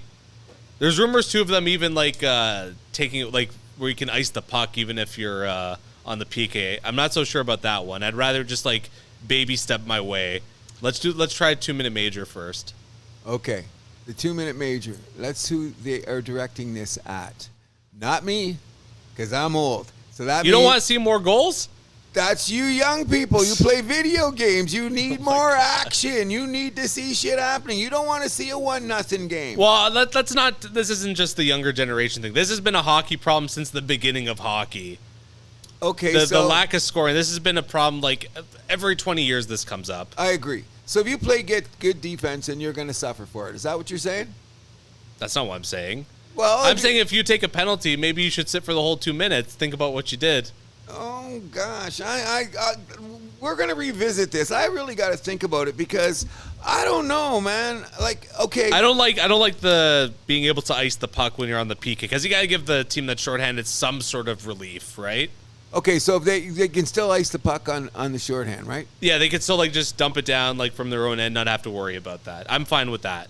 Keep that the same. Nah, if you're going to go all in, it's icing. Bring it back, hold 2 minutes. If you want it, then let's do it. If you want a pinball game, then you get if you all or flipped the nothing. switch, you went from you kids to just like, no, full brutal. If you're going to do it all the way. Okay, because I'm fair. saying that's a half. That's half now. Because you're trying to get scoring. If you ice the puck, bring it back down. Screw you. If we're going to do it, right? You want the 2 minutes. You want the goals. You want the kids to wear those alternate jerseys. Stop it. Either do it or don't. I don't know. I would think about it. That's interesting. I did hear something about it. It's getting some momentum, believe it or not. Yeah, I heard it on, I actually heard it on, you know who actually brought it up? I think it was Gino Retta. Makes sense. That was one of the guys that... because they just had the was it Board of Governors or was it the GMs that met recently in Seattle? So something came out of that. And I think it was Board of Governors. Yeah, Board of Governors. Yeah, and I kind of heard it, but then I just went over my head. But now that you're bringing it up again, that's an interesting thing. But I'm going to be on the record as saying if you're going to get the whole 2 minutes, you can't ice puck. Okay, fair Let's enough. go all the way or nothing. Okay. Well, I guess we could take this into the Toronto Maple Leafs. Unfortunately, Joseph Woll left a spectacular performance in Ottawa. Seemed to pull something. And in Florida. Florida game. But it was the game against Ottawa that he pulled something, unfortunately. Martin Jones had to come in relief. Was actually pretty good. Better than I thought he would be. Made 2 huge saves. Yeah. Like, you're coming in with 8 minutes with Ottawa on the surge. They smelled blood. Oh, did they not? You know what I mean? So, there was that Giroux goal. I mean, that would have been like the minute that was getting fed to him. I'm like, that's going in the net. Okay. So now here's what we got to do. When we have a podcast and when you're on the air, you get to say whatever you want. Okay. So I'm going to have to do something for you, Mr. Milani, that I did before concerning the Toronto Blue Jays, because sometimes I shoot my mouth off and I don't crush guys. Yeah. But I will pick at their scabs. So I just want to bring back my criticism a little bit on a defenseman in the Toronto Maple Leafs called Mr. Riley. Okay? Okay. Because I have, in the past, probably did a little kicking at Mr. Riley. Or a little? You were on him all last season. Okay, so what I'm going to do is that, like my mother said, there's a learning experience. When you make a mistake, admit you made a mistake and come forward and say, who are the 3 best Toronto Maple Leafs this year? It's been Woll, Willie, and Riley. Riley's playing 25 minutes a night. Yeah. He's getting points. He's out there in every critical situation. His skating has always been good, but he's really been flying tonight. So I'm going to say, Mr. Morgan Riley, I'm going to back off on some of my criticism.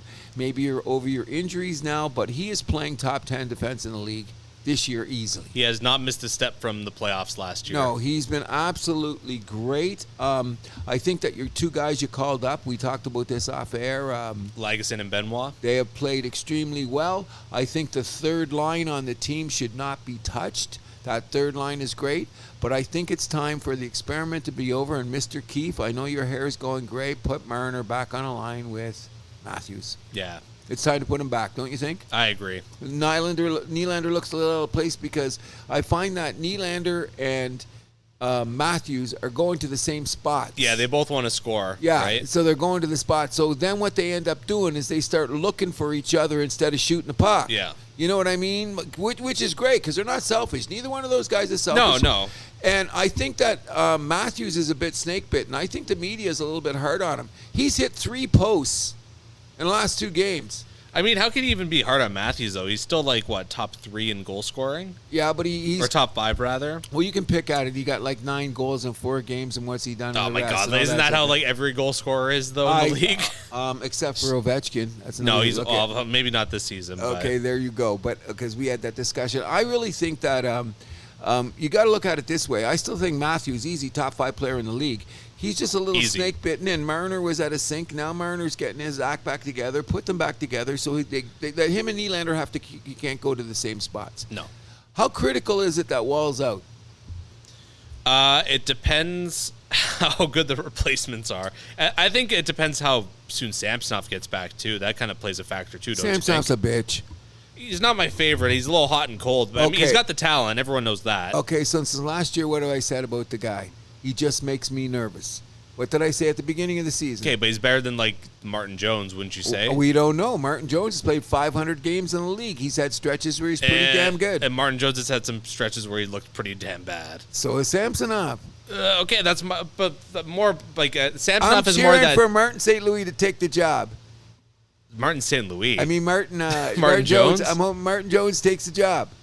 You see, here's the problem. When you're in the house that happens and you're Toronto-centric, I got to watch these goddamn Maple Leafs too much. And you know what? Sometimes I'm such a moron. I watch these games twice. Well, you're home. You got nothing to do. There you go. So I watch, you know how many Leaf games I've watched twice? I can tell you, another thing that's going on, McCabe's play is picked up. I agree. He's picked up tremendously. He looks like he's fitting. Bertucci's game is Bertuzzi's game is picked up. Like, I mean, he's going in the corners. I'm just saying that I thought about it last week and I saw too much about it. I think that's overblown when you say regulation wins. They bank the points. Toronto's 7-1-1 or 7-1-2. Is that or 7-2-1 in their last 10? Tell me any team with the beat up defense. With the beat up, any team in the league, my beloved, and we keep tabs on the Habs. If we were 7-1-2 in the last 10 games, I'd be doing cartwheels. But there seems to be something about this team, and you feel it on the street, as good as they are, and being 7-1-2. Everywhere you go, what do people say? What's wrong with the Leafs? Yeah. Well, how much of that is just like history? I think it's just because this, what you said, this is the mecca of hockey. Yeah. You know what I mean? And the history where people know, like, hasn't been so good the last 50 years here. Can I say something? Well, I'm always saying something. Are the Toronto Maple Leafs the Dallas Cowboys of the NHL? Of course they are. Oh, God. They're going to have to start getting... Okay, Toronto fans, I just took a left turn here, okay? The Knicks, the Leafs, the Cowboys are all synonymous. Yes, they have to be. I agree, but we'll get the football thing later. I'm always of this point, and I've said it a million times, and I'm going to say it again because my son, Zach, got a gig tonight. Shout out to the current Cruz. Well, I'm going to call them WCCC. Because it's Waters, Curran, and Cruz. That's the band. Okay. Anyways, when I say nice things about the Leafs, and my son is not a hockey guy. Trust me. I tried to get it into him. He's just not a hockey guy. Playoffs come, he sees the biggest bandwagoner ever. I step on his hands when he's getting on the bandwagon, even though he's my son. Anyway, I said something. What bandwagon's he on, though? Habs or Leafs? He's not a big hockey guy at all. Oh, I thought you said he's getting on the bandwagon. Well, when the Leafs start going, he jumps on the bandwagon. That's what I was asking. Like, he's getting on the Leafs bandwagon. Oh, yeah, 100%. I kick him off, and I'm not even driving the goddamn thing. I go, what are you doing? Dad, I don't understand why you're a Habs guy. Don't worry about it. Just shut up. But I don't understand either. It's okay, Zach. Okay. In any event, I always hope because of the city. Like, I don't jump off my couch when the Leafs score. Well, why would you? You're not a Leafs fan. Exactly. But the other night when they were playing against Boston last week, I actually, wonder why. I was actually hoping that they would win. Yeah. I had, like, all of a sudden I was out at State and Maine. There was a guy there. He's going to go on. He was. You like that place? It's the second time you've brought him up on food the show. is good. But you know what their failure is? They had no sports on. I walked in and there was no sports on Saturday. They're showing like the news. They had on a CNN feed. They had on 30 for 30 was on one of the screens. And you can ask them to change it. I did, but they were understaffed and very busy. Oh. And then meanwhile, there was a guy there. I'm sorry I missed your name. He got all the way to be drafted in the juniors, blew out his knee. He won the Johnny Bauer thing. He got to camp. Oh, buddy, I forget your name. He was going to we're going to exchange phone numbers, but he said he would come into the house that happened. He's got the information. Andrew, you would love this guy. First of all, I started, when we're out there and we're doing the show and we start asking fans questions because we know what the fans are saying. I said, what do you think of Sheldon Keefe? You know what his first answer was? Why haven't we fired him yet? I was thinking of you. What was the other thing he said? We're asking about goaltenders. Samsonov, what's this guy doing? Okay, and he was a big Joseph Woll guy. He's very huge on what he was saying is that screw this regulation wins time, bank points. Yep. Anyways, especially this early in the season, you can't be too concerned about what the tiebreaker is. Come on. If you are listening to the show, I'm so sorry. We were there last Saturday night at State and Maine. State your name because I promise you'll come on the show. Andrew, this guy would be your ally. I'm looking forward to him. He had great insights on the Maple Leafs and hockey that I wasn't thinking about. And one of the things that he told me he did when he was young and playing hockey, this is amazing for every goalie out there.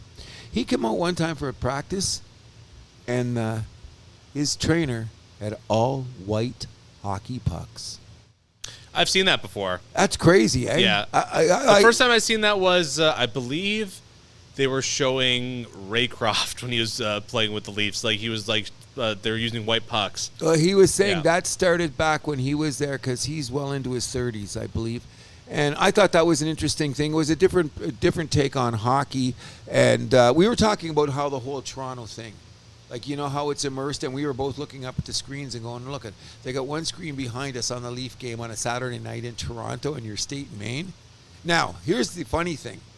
As I was sitting there, the guy that came and sat down, I'm looking at the guy and I'm going, I believe you work here. He goes, yeah, I was the guy here last week when you asked to switch all the games on Wednesday night to get there. And he looked up at the screens and he goes, yeah, we got a bunch of girls here. They don't know how. And it was true. Like the girls wasn't enough staff. Yeah. But I'm really saying all bars, especially here in Etobicoke, and it's Saturday night at 7 o'clock, and I walk into the bar and there's 8 televisions and the Toronto Maple Leafs are only on one screen. You're failing, aren't you? You don't get that problem in Woodbridge, just saying. No, you don't get that problem at Shohei's, even though, you know what I'm saying? You don't get, even right over here at another place I don't like to eat at so much that sounds like a city in the United States of America, because I'm not big. I think they put the same sauce and all the same food. Oh, yeah, I know what you're they're okay. Yeah, they're okay. I'd rather go to BP. But really? I would if I'm my choice now. I think I'd rather Fair go enough. to BP. I don't know. I don't go to either one of them, really. I know BP. It's like if I'm gonna go for a pizza, I want something a little bit more authentic. Being Italian, I'm Italian, so I'm a snob when it comes to that. Granted, aren't you gonna go in and try one of those square pizzas? That pound for pound pizza. What's square pizza? They got some new square thing on BP. Was that like Little Caesars or something? I don't know. Little Caesars good pizza. No, get out of mind. here. No, Little Caesars cheap. Right, anyways, that's enough pizza restaurant talk. Anyways, we were just talking about the thing about Toronto. I'm just saying that we're going to see tonight who's starting the game for Toronto. Samsonov? Let me see. I have the starting goalies. I don't know. Like they're still saying he's. They're calling up. Oh no, Samsonov confirmed. Look at that. So that means that Toronto's going to have to win 6-5. I don't know. It's against Nashville though. So what? Nashville's not going to score 5 goals. Come on. With Samsonov in the net? Let's talk about it. I do think Toronto win. A little spoiler for my Saturday night pick'em, but I do think the Leafs win this game tonight. They didn't get the win in Nashville. I think they pull out the one here. By the way, how is it that the Leafs play Nashville twice on Hockey Night in Canada in one season? That's ridiculous. Oh, because you know what? The marketing guy screwed up. They're going to watch the Leafs anyway. Let's get the Nashville game in. Nashville, come on. Okay. I'd rather see the Minnesota Wild. Me too, who are getting a bit of a surge. But this is what I'm saying about it. They lost to Edmonton last night, but I'm looking at it this way. I think that they should tighten up the schedule like old school, so they go back to playing more games in the division against each other. Okay, so I was thinking about this. Come on, you know what the NHL should do? A 4-conference format. Agreed, and have more games amongst those teams, correct? Yeah, you play everyone out of your conference, one home, one away, but then there's a lot more games. Like it works out to be, I forgot if it's like at least like 4 or 5 games that you have with your teams in your conference. Well, the reason I thought about it is because my son Zach, that great hockey guru, he even said to me, Dad, what's up with Toronto? Montreal is not playing Toronto until May or April. Yeah, it's ridiculous. Okay, and I said, how did you know that? And he goes, well, Christmas was coming, and I was kind of thinking. And I go, that's a good thought. He goes, I don't know, that's months away because we're going to go to the Raptors again in January. But here's my son, who's really not a hockey guy at all, and he's saying, just as a guy, Montreal, Toronto, the rivalry, the geography, blah, blah, blah, and we're not playing them again till then, but we're getting 2 national TV games with Nashville. What, is Elvis coming or Dolly Parton? Like, what's going on here? That's what drives me nuts. It'd be cool if Dolly Parton was at the game. Oh, that'd be amazing. And then she does I doubt it, but in between periods, she gives us a little Jolene.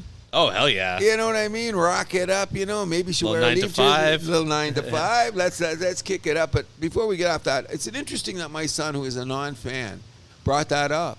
So that's when people are noticing their schedules. It's obvious. So we at the House That Happens are going to advocate for what? 4 conferences? 4 conferences. No, they almost did that after. Two conferences. No, 4 conferences. 4 conferences. That was a little bit of an idea after the last lockout. And it looked like it was getting some traction, but at the last second, I think they got cold feet. Because some of the teams said that how are they going to align the conferences, and everybody wants Montreal, New York, and Toronto, those Boston teams. So some of the conferences are screaming because once you go out west, Vancouver, Edmonton, Calgary wouldn't get as much of those Toronto. No, but it'd be the same. 1 home, 1 away against those teams. Then let's keep it that way then. You know what I mean? We only play Edmonton once, one in away. Don't we play 1 home, 1 away against teams in the other conference? Which is the NBA does it the same way. Oh, yeah. Speaking with the Leafs, also we should also mention Klingberg officially done for the season. Shouldn't be a surprise. You don't look sad.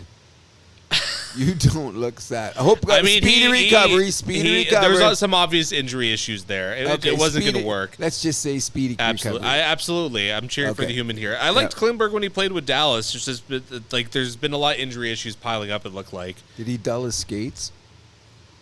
That's not nice. Okay. I know you wanted to talk about the Hughes brothers. I thought it was spectacular the other night. Now, let's take a look. Now, we should preface this by saying New Jersey was in Vancouver the other night. Okay, so let's just discuss this from a strictly hockey point of view. Let's talk about the youngest Hughes. Luke. 20 years old. Bagging 20 minutes a night already for New Jersey. As a rookie, 20 minutes a night. He's only -2. It's not bad. On a team that's been kind of defensively with not the greatest goaltending. And he's got 15 points. Okay. Like that. Oh, okay. Well, people were saying he could be the most talented of the 3 when all's said and done. When you seen him the other night skating around, he looked, and he's big. He's the biggest of the 3. You know what I mean? Next, Quinn Hughes. He's still in the top 5 in scoring. Looked amazing the other night. MVP candidate. 100% set up to 2 late goals. It was a crazy game. Did you see it? Did you watch it? I saw the highlights. No. I watched the game from beginning to end, which I'm glad I had the box. Yeah, see, I didn't have that. Okay, so I was... Blackouts. Blackout, yeah. I seen the whole game. When they got up 5-2, I went upstairs, I think, to make a Bailey's coffee at midnight, which is insane, and let my dog out because I said it was 5-2. I came back down. It was 5-3. Quinn Hughes set up some great goals. Brock Besser, Brock Besser. Looks great. Peterson looks great. JT Miller, I want him on my team right now. Look at how he's playing. A year ago, you wouldn't have been saying that. No, look at his development, and he's nasty. Yeah. He's always been nasty. It's the defensive coverage that hasn't been the greatest. Oh, just sticky with his stick going by. Yeah. That's all I'm going to say. So that. But here's the kicker. I think Jack Hughes is a front runner instead of his brother because Vancouver's coming back to the pack a bit. A bit. And New Jersey's on the rise a bit. Vanacek played okay the other night. But Hughes has got what? He's played less games than everybody, and he's got 33 points. So his points per game average is the best in the league, I do believe. Kid's dynamite. I thought the most interesting thing is, did you see Mom and Dad sitting in the crowd? No. Oh, God. Dad chewed his fingernails off. Mom looked like she was going to have a baby, another one, and they never looked like they were cheering. How hard would that be? You got 3 sons on the ice, which is historic. I don't think anything has happened to this since the Suter brothers. No, probably not. Or the Plager brothers. You don't even know who the Plager brothers are. Okay, anyway. There was the Suter brothers, I know there's like the twins on the Islanders. And and then I think Daryl or... one of them played with St. Louis, one played with Chicago. And then they had... And there was 5 of them, wasn't there? I believe there was 5. Daryl, Bruce, and Ron and Rick, the brothers. But anyway, they had one time was 3, but the Barclay brothers were way back when the expansion started in 67. You're too old. I'm telling you. There was 3 of those guys too, and I don't know if they ever played the same game. But what a great sight. I don't think they should have blacked that out, because isn't that one of the elements that grows hockey? Like, that's a human interest story. Well, I mean, next year they should definitely circle one of those games as like a national broadcast game for sure. Put it on Hockey Night in Canada. Put it as like at the Wednesday night game, something. Yeah, because highly entertaining. Vancouver comes all the way back to score. Looks like overtime, and then Jack Hughes sets up Pratt for like, where was the defense? Quinn, where were you in that last 30 seconds? Did you see the goal? Yeah. Nobody was around. in the area code with 30 seconds left in the game. Is it that, you know what they always say is because you got flat for a minute. They got flat for a minute, and away it goes. We should go around the league a bit, because I think the Edmonton Oilers are rearing their ugly heads. Yes, so they're kind of making their way through the pack. 5 points back of a playoff spot with 2 games in hand on basically everyone above them. They're making the playoffs. Yeah. The next one to pass is going to be Calgary. I think St. Louis is going to be soon after that. Let's see. 6 wins in a row now for them, 7-3 in their last 10. Who's that? Edmonton. They won 6 in a row. Yep. Goaltending still a little shaky, but... I did see Skinner make an amazing save the other night. I Sure. guess you're allowed to make one every 3 games, right? They're still playing pond hockey. Yeah. I think Nurse is overrated as a defenseman. Oh, we've been through that before. Exactly, but you watched them lately. Like, lucky they got, what's the guy that the Swedish guy they got in the trade last year? He looks great. Ekholm. He looks great. He's the guy that's there. The rest of the guys just look like nondescript, like Lego. You take out the red one, you put in the blue one. So, but the front ends are scoring. Well, that's that team's identity. So. Oh, and they're going to score more. So you want them to have 2 minutes of a complete power play in the playoffs against Toronto in the Stanley Cup Finals, and they're wow, down you're calling it 1-0? Toronto Edmonton Finals. I'd like to do more. I'm just saying, like, I'm just giving scenarios. Be careful what you wish for. That's all I mean, that works both ways. Toronto has a spectacular power play as well. Okay, so as long as you're willing to live with it, I'm good with that. But we're going around the league. First of all, I just want to say that the Florida Panthers, I don't know about that team. Like, they got a great record and stuff, but I think they're going to wear down, because you can't play like that for 80 games. You know what's funny? I had a buddy last night that said the exact same thing. Really? He thinks they're going to – he's like, I don't know how they're doing this. Yeah, and not only that, the way that they play it, they got every game they come out swinging sticks and that's banging. the way how they got into the playoffs last year too. Don't forget that. Remember Keith Tkachuk called out the team for being soft, and then after that it was like a light switched on or something. Oh, they ain't soft. No, they're not soft by no means. I think they're going to make the playoffs again. Oh, I think they're going to make the playoffs. 2 or 3 seed. But I don't expect them to make the finals, because it's got to wear down. Just the way they play. Making the finals back-to-back years is so hard. I don't know if they'll make the finals, but I mean, they could win a playoff round again. I wouldn't be shocked. I'm just thinking that people are sleeping on the Tampa Bay Lightning, including you. Everybody keeps saying it. Kucherov's leading this league in scoring. Okay, he's one he's guy. Top 5. He's not top 5 player. But then they get blown out like every other game. That's why Stamkos is minus 12. Shocked me when I seen that. Well, I've said this a million times before. Like, they just keep losing talent, and they just don't find ways to get that productivity back. Like Alex Tillhorn, I know he hasn't been the greatest player the last few years, but that's like a top 6 guy you lost in your lineup that you didn't replace. Exactly. And you traded all those draft picks to get Tanner Jeannot just so he could sit on your third line and get some hits and like chip in like 15 goals a year. Well, bad moves, man. It adds up. Sounds like the Ryan Reeves move to me, but that's another story. We didn't trade a first, second, third, fourth, and a fifth, plus a promising young defenseman to get him. There's just something about that team that has grit. Okay, they're just and their third and fourth lines are playing not as much talent as they used to, though, and that's I agree. But the Brandon Points, the Stamkos, Braden Point, the Kucherov, who am I missing? Hedman. Hedman's having himself a great season. Sergachev, though, took a step back this year. Yes, he does. He looks a little lost out there. But they got the other big dude on their defense that's playing just Cernak? He's good. He's good. He's playing good hockey, too. But I'm just saying there's something about that team that I say they're going to get in the playoffs and they're going to win a round. So. You heard it here first. House that happens. Cruz is declared. And I don't even like Tampa Bay. I'll bet you a beer they don't make the playoffs. I'll bet you a beer they do. Here we go. I'm shaking on it. It's official. It's official. The teams that I'm just saying that we should, because we like to go across Canada. I don't know what Calgary's doing, but I think that we shouldn't sleep on Ottawa. Calgary, let me say just quickly that they're getting ready to sell. 100%. The Zadorov trade, that set it in motion right there. Ottawa. What are you guys giving up for Tanev? A lot. It's going to be probably so first of all, the World Junior camp roster got announced. 2 Leafs on there and a Hab. Shout out to them. Yes. Shout out Fraser Minton. Shout out Easton Cowan. I forgot the Habs guy, the forward. He's not very big. But he's fast. What's his name? I forget. I should know it. He's fast. Yeah. But he's 2 years away from playing in the league anyway. Sure. He's good. Way too. But I was going to say, so for Tanev, it's probably going to be Fraser Minton, who was on the Leafs a little bit this year, first-round pick, and something else going. Money. Yeah. I think they're going to do that. But I don't think Ottawa, you pointed out to me, they've got that weird schedule. Yeah, they've only played 5 road games. Yeah, that's so far. such a weird. Owen Beck is the name of the Habs player. Oh, yeah, by the Beck. way. Oh, yeah. I should have known him. He can fly. Yeah. He's going to play. But I think he's 2 years away. Sure. But back to Ottawa, though. I mean, they're such a weird team because their goal differential isn't bad. I think they're only like a -2 or something, which isn't terrible for a team that's sitting I think they're dead last in the East right now. Yep, they are. But they have a lot less games played than everybody else. That's they're the in kicker. games. They just can't find ways to finish.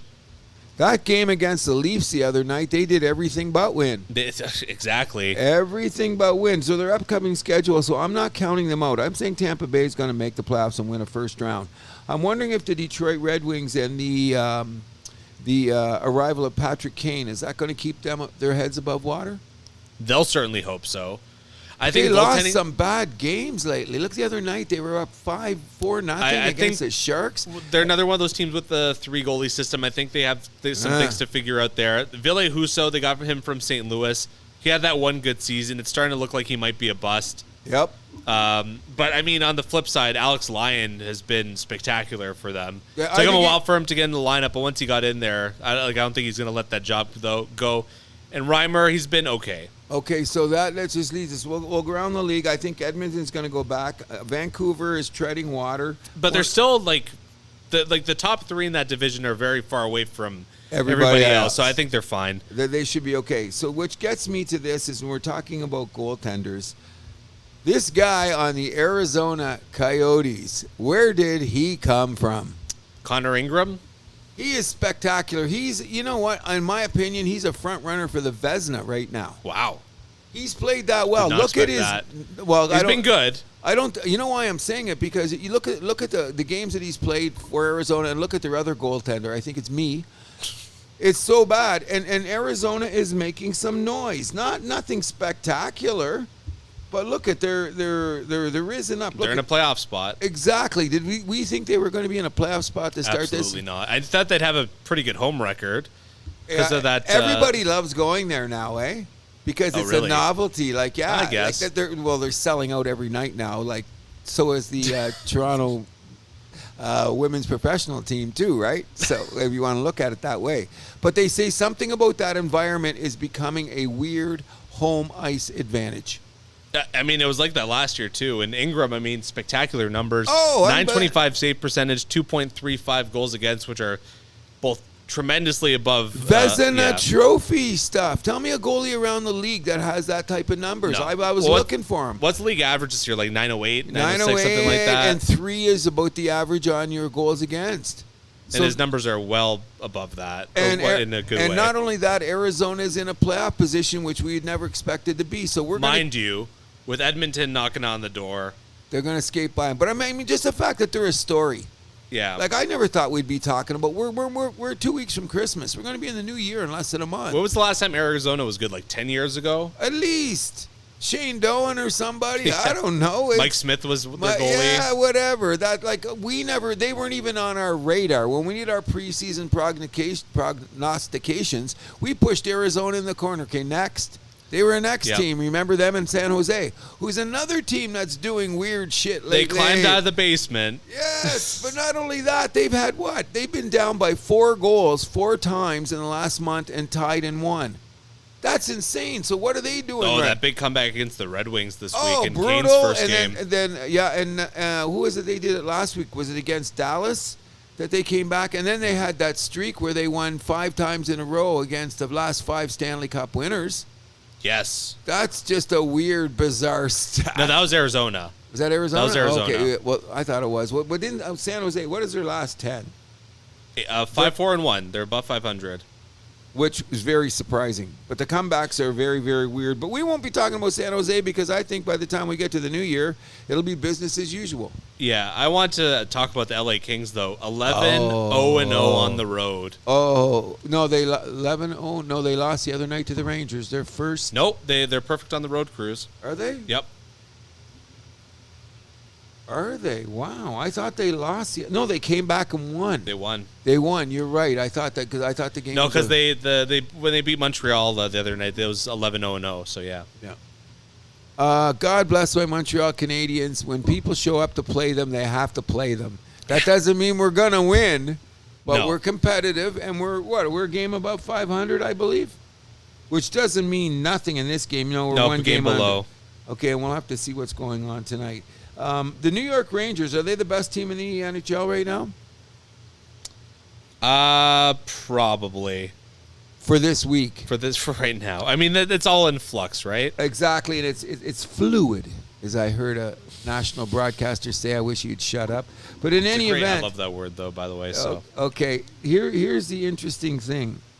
We're always talking about Dallas and how Winnipeg is coming along, but look at Colorado is very quietly moved into first place in the division. Why aren't we? We're talking about all the things that's going on, and this is how fast the world moves. Last time I checked, Colin McCarr still might be the best defenseman in the NHL. I would say he is the best defenseman it's in the okay. NHL. Like, I seen him play. They're looking good. Like, maybe they had like the Edmonton thing, but not as bad. But like they're so hot and cold, though. They still haven't really corrected that problem of like blowing out a team then getting blown out by a team that you shouldn't even lose to. That's what's weird about it. So let's just say something stupid because we pretty well talked about enough about hockey, and we're going to make our picks in a minute. But let's just say, theoretically, right now, who would you pick to be in the conference finals in the East and West right now? If you had to say, God came down here with Jesus walking on water and say, Milani, you got to give us a call. Who would you take to make the call? Want me to go first just to make it easy on you? Okay, fine. Okay. I think it's going to be the LA Kings and the Colorado Avalanche are going to play in the conference finals. Oh, okay. Against each other. So you're saying the Western Conference? Yeah, in the Western Conference. I think that with the way the playoffs work out, that you heard it here. Now, this could change in a month because it's fluid. Okay. I don't think Colorado's going to the conference final. I'm just saying now. I think they're too weird of a team. I don't think they solve those issues. Okay, so I'm going to tell you what I said at the beginning of the season, and you blew me off. I called L.A. Sleeper team was L.A., and you dismissed me. I didn't dismiss you. Kind of, sort of. Nah, listen Check to the tape. I listened to the show. You kind of went, okay, L.A. Cruz. I never said that. You didn't give them. You didn't think they'd ever go to the conference finals. I had them in the finals last year. What are you talking about? Yeah, that was last year because they made the run, but you weren't giving them the benefit of a doubt. I think you're making shit up. I'm going to go check the tapes. Talk to your agent. I was a little bit surprised that you picked LA, but I didn't say that's a bad pick. I'm okay, I still say, so now I'm sticking with it. I think that in my Western Conference, I think it's going to be, right as of this moment, I would take Colorado, and I will take LA. I would take LA, Dallas. That was my other choice. I'm still saying Colorado, Dallas isn't there. I'm going to make a prediction about the playoffs. Colorado loses in the first round again. I've heard that from so many guys. It's why maybe I'm being stubborn. Like, I hear those little panels. Yeah, but Colorado, the record says this and this, and that's a formula to lose in the first round. And I went, ooh. with a veteran squad that knows how to win. I think players. I think that way the team's going this year. Salary caps hurt them too, like every other team in the league. Plus, not having their captain. There you go. And Brendan Shanahan had a nice press conference this week, talking about the state of hockey and how it is, and he said parity is the word. And until they move the salary cap, everybody's in the same boat. Sure. Look at everybody's got short lineups. Everybody's searching for a goaltender. And what's the biggest drawbacks? The cap. Yep. So who do you have in the Eastern Final? In the Eastern Final, I'm going to have the New York Rangers. I do believe are going to get it this year. And I hate to say this, I think it's going to be an all New York thing. Rangers jersey. So you think one of those teams is going to be a wild card? Yeah, and they're going to get in there, and I think that once they get going, because once the playoffs start, they're going to go on a roll. I'd like to say Toronto, because it'd be fluid, because I'm really wanting to say Toronto, but their goaltending does not going to do it. But then you're going to tell me, what about the goaltending in Jersey? If he's back, bro. If he'll be back for playoffs. Come on. O-Dog said it best, and all these goalies say this. This kid's had a problem with hamstrings in his whole career. Or they're not even saying what it is officially, have they? It's just a lower body injury, which the NHL get allowed with. This is the NFL, man. They'll be saying his left hamstring on his right knee over the cap, blah, blah, blah. And NHL, it's just a lower body injury. They're not saying what it is. No. Appears to be groin. Groin. That's what I would think. Oh, not only that, he's had groin problems in the minors. Like, this isn't his first groin thing. Did he retweak something else? Or is this a new injury? I'm just saying this. I was a big Joseph Woll backer, you know that. That was my call early in the year. I hope he comes back for the Toronto Maple Leafs. And if he's back and he stays to form, then I'll say that Toronto is a serious thing, because we got 56 games to go. Yeah. You know? Yeah, and I would say it would be my Eastern Finals would be Rangers Leafs. I was going to say that, but I didn't want to. I couldn't make you happy. Shall we move on to... What's your West? You didn't say in the West. Yeah, I did. Who's that? Dallas and... Dallas and L.A. Dallas and L.A., yeah. Yeah. Shall we do our Saturday night pick'em? Oh, yes. How did we do last week, buddy? Last week, I was 8 for 13. You were 9 for 13. That's right. I didn't have a bad week. And that was okay. I was going to gamble, okay? So let's look at the sledge. Let's look at the slate.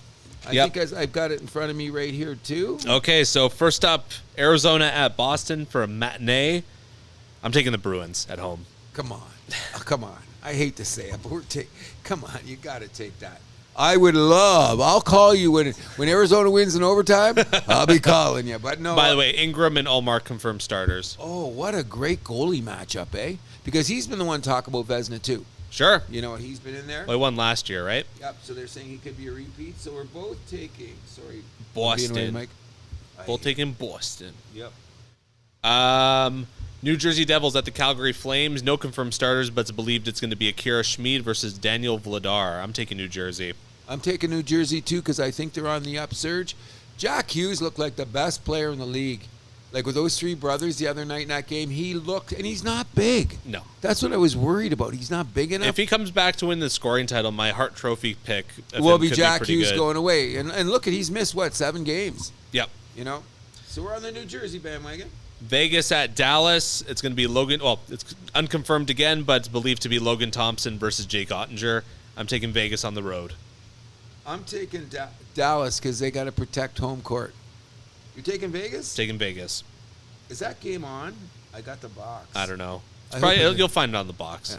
Yeah. Montreal at Buffalo. Caden Primo confirmed for Montreal. Devin Levi likely starter for Buffalo. Believe it or not, I'm taking Montreal. I am too. Is Primo playing tonight? Caden Primo. Yeah, so he'll look for a good game. What's happening to Jake Allen? Is he on his way to Edmonton yet? No one seems to have an answer there. Cap issues. Let's see. We got Ottawa at Detroit. Corpusalo likely started for Ottawa. Alex Lyon confirmed for Detroit. I think Detroit's going to be pissed off after that blown lead to San Jose. I'm taking the Red Wings. And I like that what's his name line? The goalie on Detroit? Yeah, it's got like a 9. I have it right here. I like him too. 947. It's only 5 games, but 947 save percentage, 1.61 GAA. What do you think? He's 10 games away from being the number 1 for the rest of the year, if that? If that.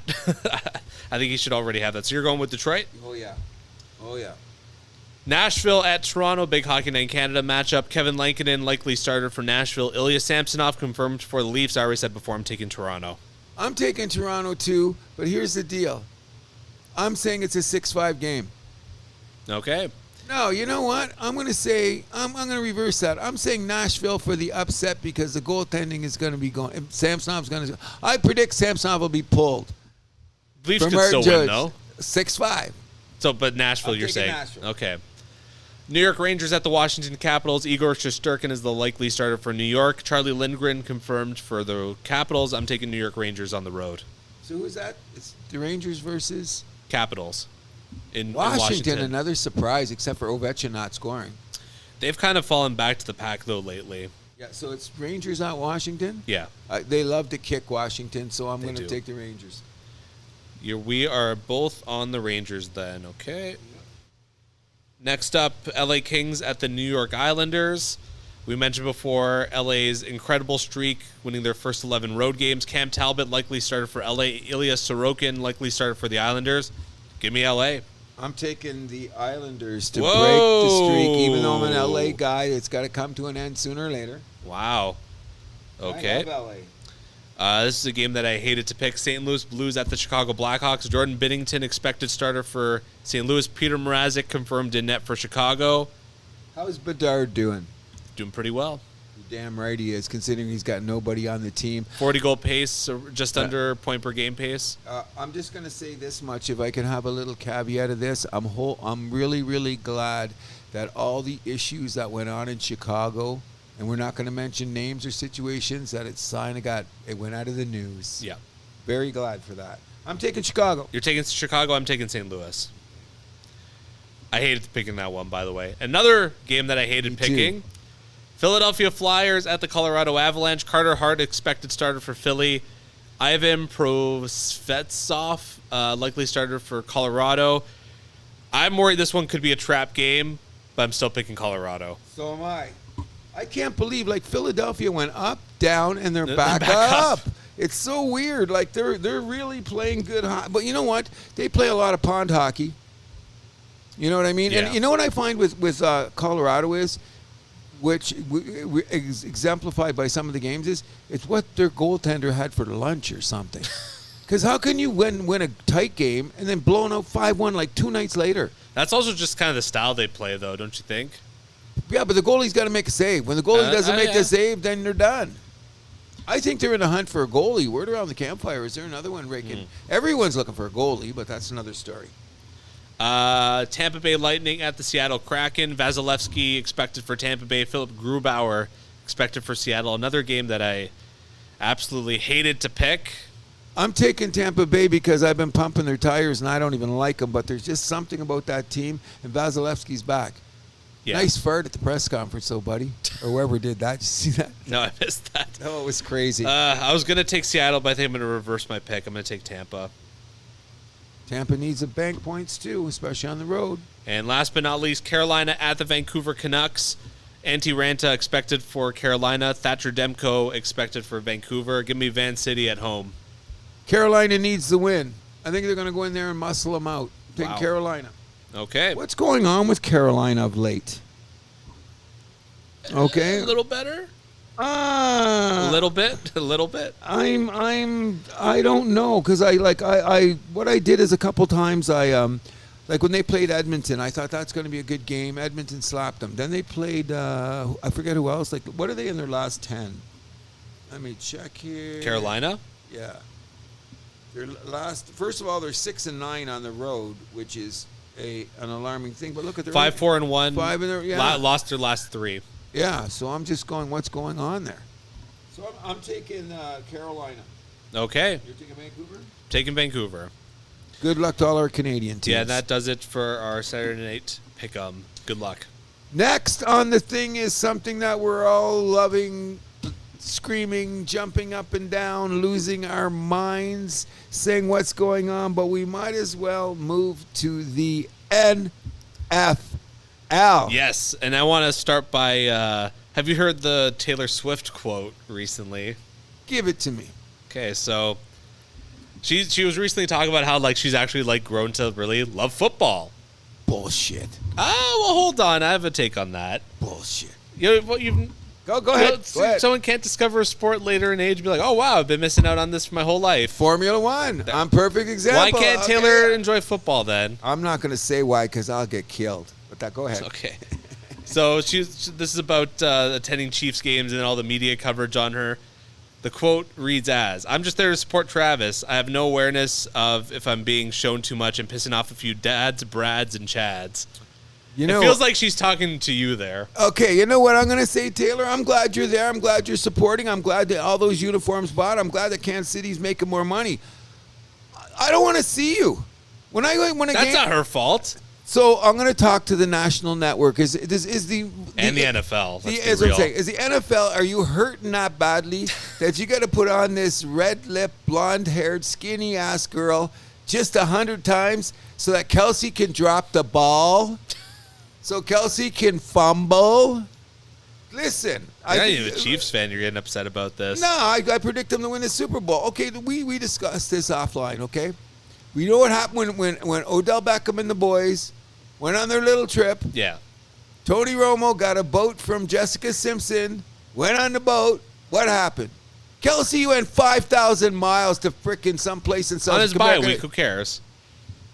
What happened when he came back with the game? What happened? I remember a bunch of wide receivers dropping passes. My favorite guy on TV, and I'm going to tell everybody if you get a chance to see the segment, Christopher Mad Dog Russo. And he does a segment on First Take every week. It's called What Are You Mad About? It is beyond entertaining. It's absolutely hilarious. I checked it out. It's okay. Oh, come on. Which one did you see? The college football one. Oh, yeah. Did you in the Thanksgiving Day? No, it was the college football playoff one. Okay, that was good, but you should talk about the Thanksgiving Day one. Was the best. Okay. He was talking to me. I just want to do gummies and watch football for 12 hours. It was epic. In any event, what he is saying is this, and I agree. Kansas City is in a precarious spot right now. Sure. I think they're going to win their division, but I don't Beyond that, it's okay, I still think they will tighten it up. So at this point in time, when you got receiver issues and you're the number one target on the team and aliens are going to come down and land in Arrowhead Stadium, and the number one thing is they're going to say they're passing 87.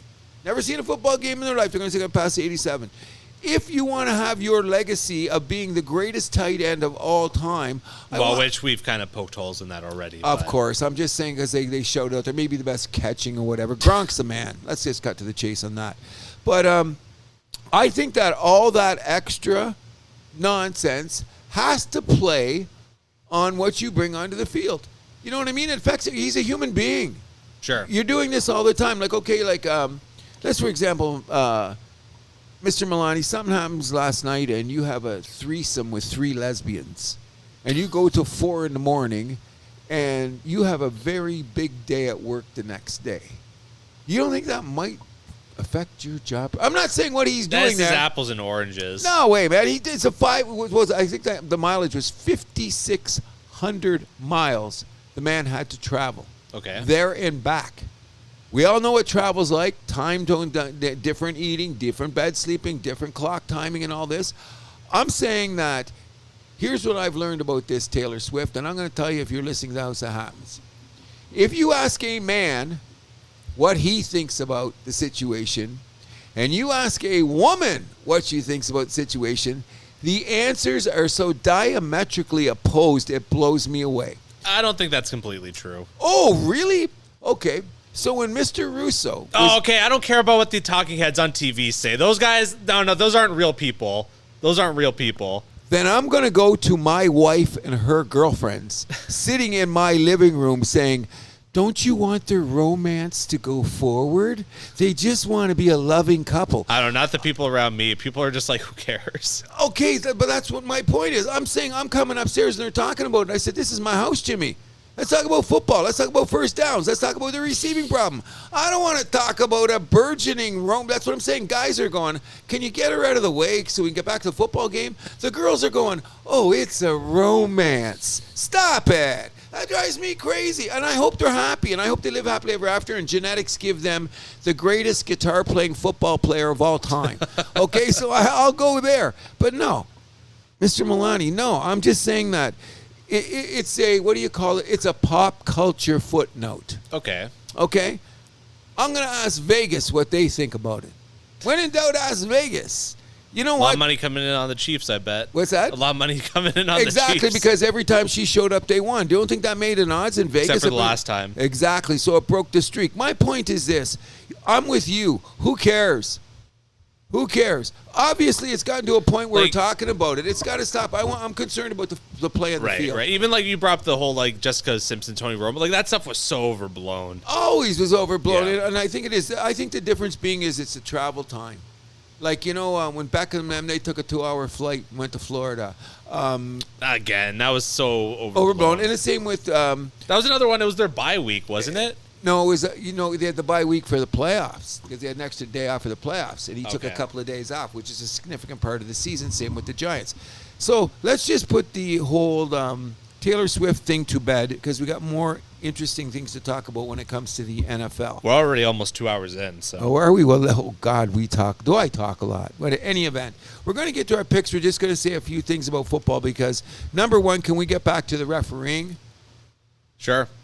What's going on there? You said earlier in the game that the league mandates certain issues to be handled a certain way, and I'm not seeing this in an NFL game. I'm just seeing too many disparities in calls at key times of the game that's going to affect billions of dollars because I did ask Vegas. Okay? Let's get to the chase on this, all right? Okay. We're going to get to our power rankings. What do you think went on with the Philadelphia-San Francisco game last week? Did they get bushwhacked? You know what I liked about it is Philadelphia is starting to. I think we should be asking more questions about how good is this team really. They did play 3 games and 13 games against the highest caliber teams in the league. They escaped both of them. Okay, They could have lost to Dallas. They could have lost to Buffalo. Okay, that's just the way. And who else did they play? They missed another. It doesn't matter. Yeah. Anyways, what I'm getting at is we do know now that the San Francisco 49ers, if you don't think that they're their best team in the NFL, then you're from another planet. Agreed. I haven't seen in a long time where a team has absolutely dissed another team coming into their arena, walked right across their logo, slapped their mom, stole their girlfriend, took their weed, burned their house down, and kicked the dog in 3 hours. Unbelievable. That was a whipping, okay? Oh, absolutely. So absolutely. The thing is, that means San Francisco is now our front runner? Yeah, they're number one on my power rankings. They're going to come here too. So what I'm saying is this. I got to tell somebody I'm watching football all year, and if you notice that I've been a little bit on the L.A. Rams bandwagon. And we all know why I'm on the L.A. bandwagon. One Matthew Stafford. Oh, God. Love the guy. He's my boy. I had a nightmare, bro. I had a nightmare. Let's hear it. Jose Juan Carlos Cruz, my bro. I'm going to say it on the air because it's scaring me.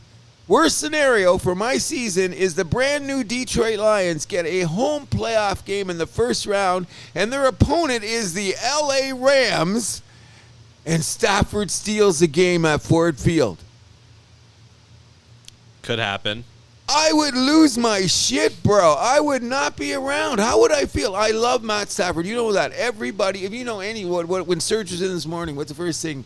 I said, hey, Serge, what's my take? You love the guy. He's your boy. I love Matt Stafford. They're going to make the playoffs. But if that scenario happens, I'm going to put it this way. I will not be fit for human consumption.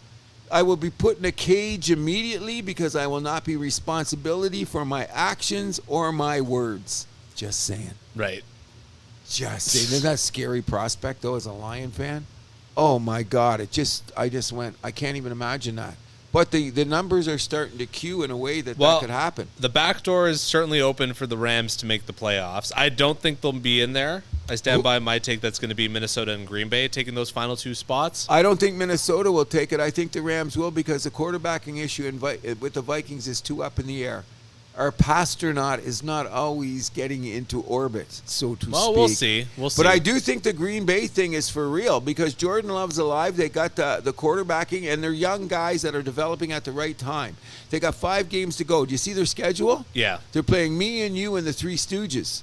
So I think they're what are they now? 6-6, 7-6. 6-6. 6-6. Okay, so what I'm saying is that I think they can win 4 of their last 5 games.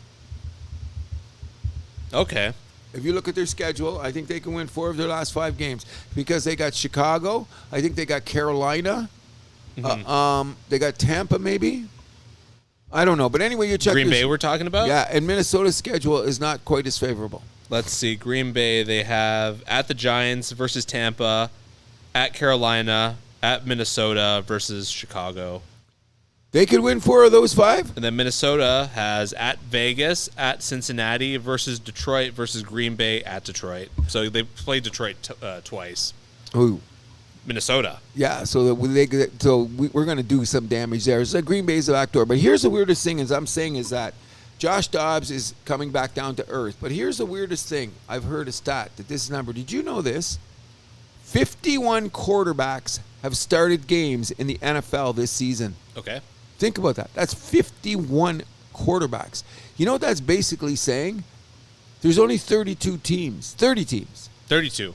32? Yeah. Okay. So that means that you're basically 9 quarterbacks away from every second-string quarterback in the league starting a game, which says there's not enough quarterbacks to go around in the first place. Second stringers better come along. Sure. Great example of, here's another thing I wanted to talk about, and I should have said about the Joseph Woll, we'll get back to it really quickly, is that sometimes you got to let a quarterback develop. When I was your age and a guy got drafted, we wouldn't see him for 2 years at least. We talked about this before, about rushing quarterbacks and all that. Okay, well, this guy in Cincinnati, he's a prime example. Do you know his old man was a pitcher? Tom Browning played for Cincinnati. I had Won no 20 idea. games. I didn't know that either. I seen Browning. Oh, just another average white guy name, right? In any event, his dad that's why he's got that arm. I think Browning won 20 games for Cincinnati. We'll look him up. Was a big-time pitcher, kind of like in the Patrick Mahomes, his dad was a pitcher kind of thing, even though I think Browning was a better pitcher than Mahomes' dad. Okay. In that respect. This kid came out, and he's been backup quarterback on Cincinnati for 3 years. He played 30 or 40 starts in college in a pro offense, threw a million yards. We got Brock Purdy sitting around for a couple of years on the bench, knows the system, played in college 4 years, played in a pro set. I'm starting to believe that we got a guy named Hopper from Tennessee that's in Detroit. This kid looked amazing till he hurt his knee, but they're letting him sit in the bench in Detroit from 2 years away. So this guy is a Jordan Love-like kind of guy. Right. I think it's starting to be one of the things that we should be calling is develop your quarterback instead of killing him. What happens in sports, and I have to say that this is so true and it should slow down, is sometimes we should have a positive press that's just as good as a negative press in this sense. As soon as a quarterback doesn't look good, he sucks. He's garbage. Look what's going on with Wilson in New York. And he's starting this Sunday. Zach Wilson, yes. Okay, look, he's starting this week. What has that man gone through? Okay, then you get the Pasternaut going to Minnesota, and it's I love you story till today because it's fluid. Yeah. So now he's a bum again. What I think is, and we're going to try to do this more at the House That Happens, and we don't say they suck. Remember we said that? If you make it there, your performance might suck at times, but no player sucks. And we're going to try to really get out of the way of being damaging about them until they're really ridiculous, like Samsonov on Toronto. Then I can kick him as hard as I want because he deserves to be kicked. That's how I look at it. Because when you do that, you do that. But when we're kind of talking to the NFL, which is, how important is it? Is it the number one position in all of sports? quarterback? Or is it goalie in the NFL? Or is it a closer in baseball? No, not closer because you're playing so little the game. Starting pitcher, maybe. Yeah, but with analytics, they don't even give you a starting pitcher, so let's not even discuss that. Okay, but you're still playing more than you would as a closer. Well, in any event, so what are you saying? NFL quarterbacks? It's either quarterback or goalie. Okay, agreed. So what happens with all the goalies in the NHL lately? When you're talking Ettinger, you're talking Markstrom, you're talking Justin Woll, you're talking the guy in L.A., the guy in Arizona. Yeah. What's the average age of all these guys? 26, 27. Yeah. Toiled in the minors, learned the system, came on their way up. I think the world goes way too fast these days that you're crushing guys before we ever get to see their potential. NFL is the king of that. Don't you agree? Sure. You know? Yeah. But, let's not pretend this is like some modern issue. This is kind of the way things have always been. No, when you came up when I was a kid, like no quarterback, unless you're Peyton Manning or Dan Marino. Joe Montana sat on the bench for 2 years. Aaron Rodgers sat on the bench for 2 years. The rare guys, the super guys, even Matt Stafford, he came in. We had no quarterback. He didn't start till the 10th game. Yeah, but how many guys could you name that like came right out of college as a starter and just like flopped, right? Jamarcus Russell, Ryan Leaf. Give me a few minutes. The Browns have had a bunch. Okay, yeah. You know what? I'm going to look up that next week, and we're going to name them off. There's a bag load of them. So that's what I'm saying. I'd go for the developmental angle as opposed to rushing him in there and not knowing what he's doing because it's a complicated game. As easy as it looks, it's complicated. Sure. You know what I mean? Want to get right into our power rankings? Yes, we will. And if anybody's got some extra juice that they can give me so I can win some money, I'm 5 out of 6, bro. How did I do last week? I have 9 winners, I believe. Let's deal with the picks later, but let's do our power rankings first. Okay. So I just want to say, first of all, I have Miami and Detroit kind of on the bubble on the outside looking in. But let's get started with the actual list. So neither one of them made your top 5? No. Ooh, okay. I'll let you go first. Number 5, hanging in there by a thread is the Kansas City Chiefs. Number 4, America's team, the Dallas Cowboys. The highest I've had them all season. Okay. Number 3, the Baltimore Ravens. Okay. I still don't know how much I believe in them come playoff time, but I mean they're winning games, getting it done. Number 2, the Philadelphia Eagles. And of course, number 1, the San Francisco 49ers. I hate to say it, we've got the same 5 except Again? for one thing. Oh, okay. I've got the Ravens over the Eagles. Oh, interesting. So I got number 1. I thought about that, but I couldn't only do it. because I'm looking at it's going to be this weekend because guess who's playing the Baltimore this weekend? Detroit? No. Matt Stafford the Rams, and that's the right. Rams. So we're going to see if they're for real. I'm taking the Rams all day, by the way. But okay. But yeah, that's what I've got too. I have the Ravens second only because of Philly loss. Philly's beaten Dallas, and Dallas is the hottest team in football. Now, it's interesting because I almost put Miami in your top 5? I did. But let's look at it this way, people. I'm still saying Kansas City is going to be in Vegas for that Super Bowl because if you look at it, Kansas City is about 6 plays away from being 10-2. About 6 plays, if you go back, including that pass interference against Green Bay last week. So I'm saying Kansas City will figure it out because they got the best defense they've had in the Patrick Mahomes era, and that's got to mean something. Sure. The big caveat is, Mahomes has never played on the road in the playoffs. We're going to see, don't you think? Well, he's going to win the division, so the first game's going to be at home. So he's going to win that, and the second game will be where? Who knows? Who knows where?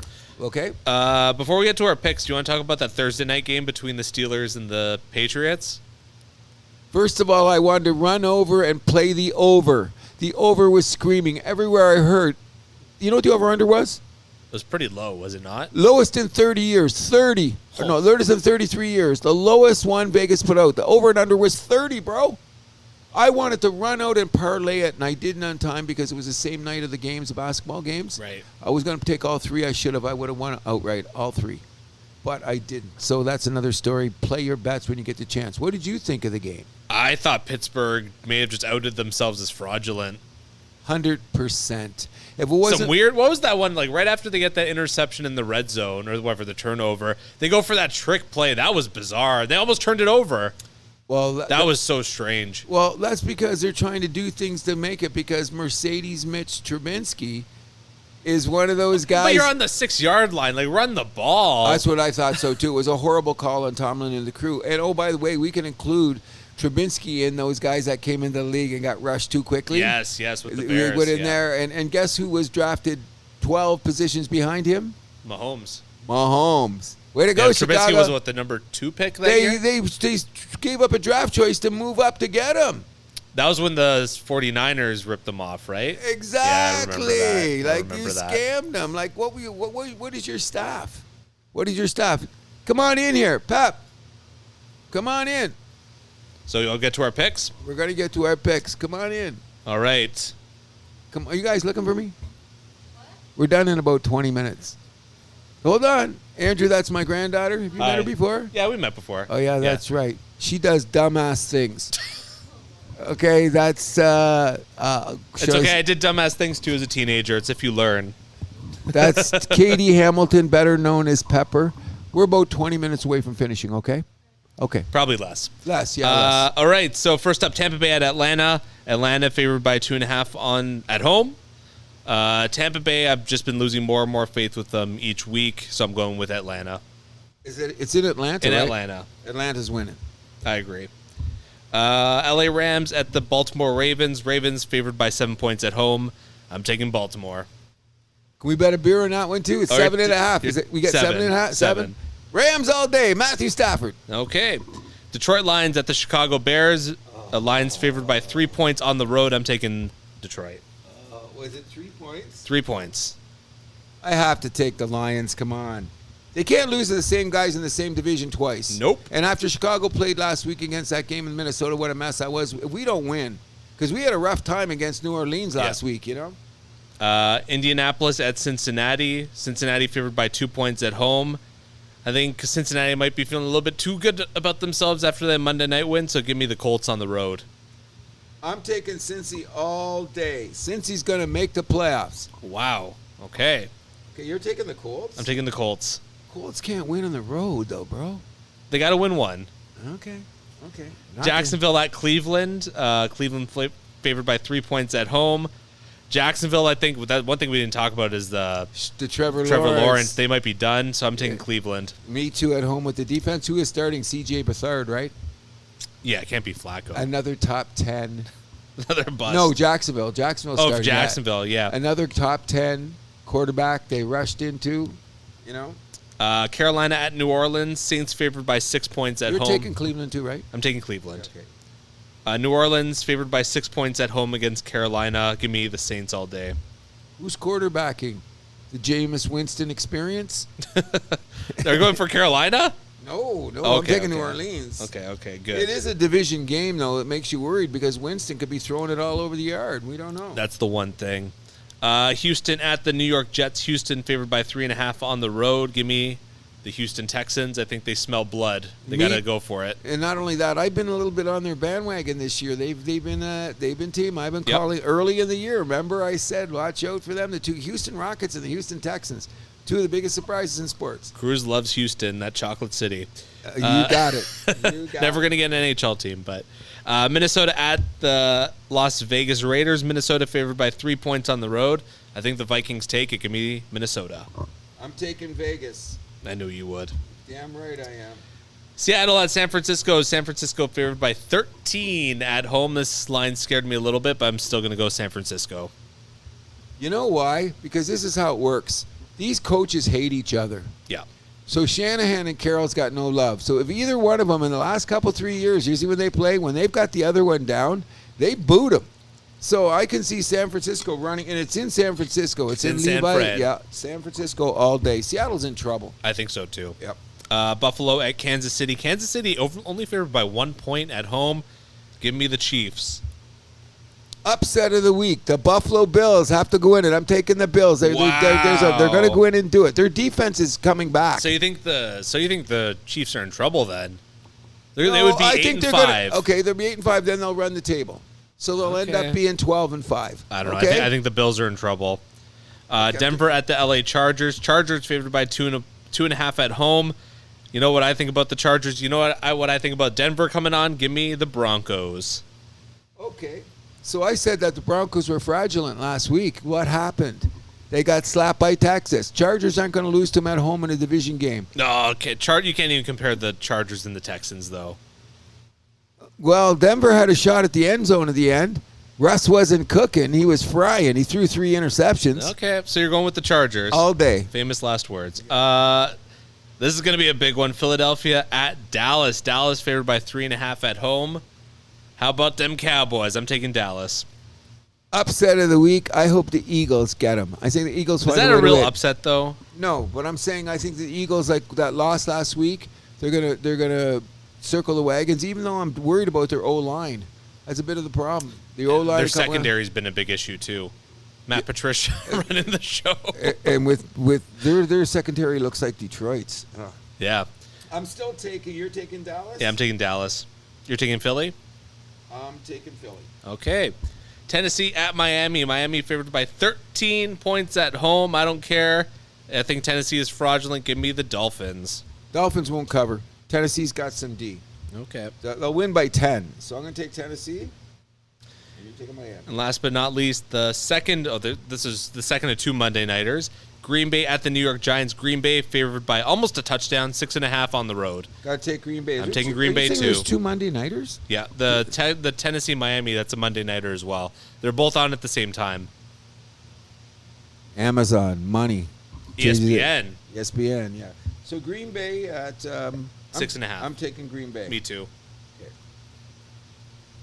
Our picks are very different this week. Very, extremely. It should be interesting. Yeah. Someone's going to win, someone's going to lose. Okay. Or it could just be like a nice sloppy tie. We'll see. Okay. In any event, we've been running too long. We should have said a few more things about football. And one of the other things that we did not bring up, but really quickly to end it, I think that Milwaukee made an interesting move signing an 18-year-old for 8 years for $80 million. Yep. Hasn't played a thing in there. Is that the way to go? We should take note of that. Should be interesting. The San Diego / Atlanta model. So Yes, so it could work. Number 2 is I found a very interesting. Is that my mic? yeah. What did we? Okay, there we're you go. back. We're back. Sorry. Anyways, we're going to end this really quick, but I want to have a big shout out to a guy by the name of Levi William, who plays for the Utah State Aggies, I think they're called, in the Mountain West Division, or they were in the Pac-12. This guy had a chance to go into the transfer portal as a quarterback, which they're saying the average price is, do you know what I told you was? $1 million. This guy is giving up his football career to go to become a Navy SEAL. God bless America, and that Americana thing. I'm just so blown away. Yeah. So this comes to the point of the show where I get to rant a little bit. So I'm just going to tell you, we are the house that happens, and we like to talk about the highest level of competition. We like to make things that say that athletes are athletes, men are men, girls are girls. They give it all they got, and they go for the win. Got it, bro? That sounds good to me. Once upon a time, there was a show called Highly Questionable. Dan Lebitard, who was Pat McAfee before Pat McAfee was. Yeah. I really believe that. And he's got a great podcast. You're going to listen to him. The first time I seen this, it's something called the Power Slap League. I like your response because, Andrew, the first time I thought this, what did I tell you? Is this not the most ridiculous thing that you have ever heard of in your life? Second worst. No, the worst. Okay, the worst. First of all, it's only sanctioned where? I have no idea. The state of Nevada. Oh, yeah, I should have. The only state of that. Can I say one thing about Power Slap?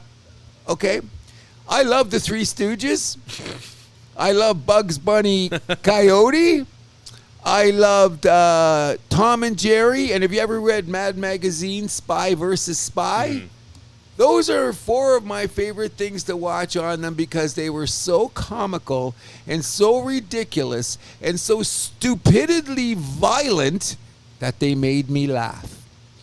Well, I was online and I had a little blurb about this little slap thing. I fell off my couch laughing. Isn't that a comedy event? Isn't that like a situation comedy or a featured movie on here? Andrew, this stuff is so funny, it's beyond funny. And what makes it even more ridiculous, because we have a social justice engineering society where everybody's equal, girls are doing it too. Of course.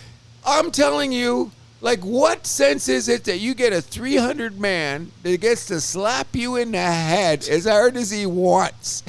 What makes it so happy is there was one brother with dreads. He got up there, put in his grill, told him he's going to take out your mama. 30 seconds later, he didn't even know where he was. He took a shot in the head, and then their head bounces off the table sometimes that they're on, and they go to the ground. This is the last time we bring up professional slap. Oh, hold on. Why is there a table?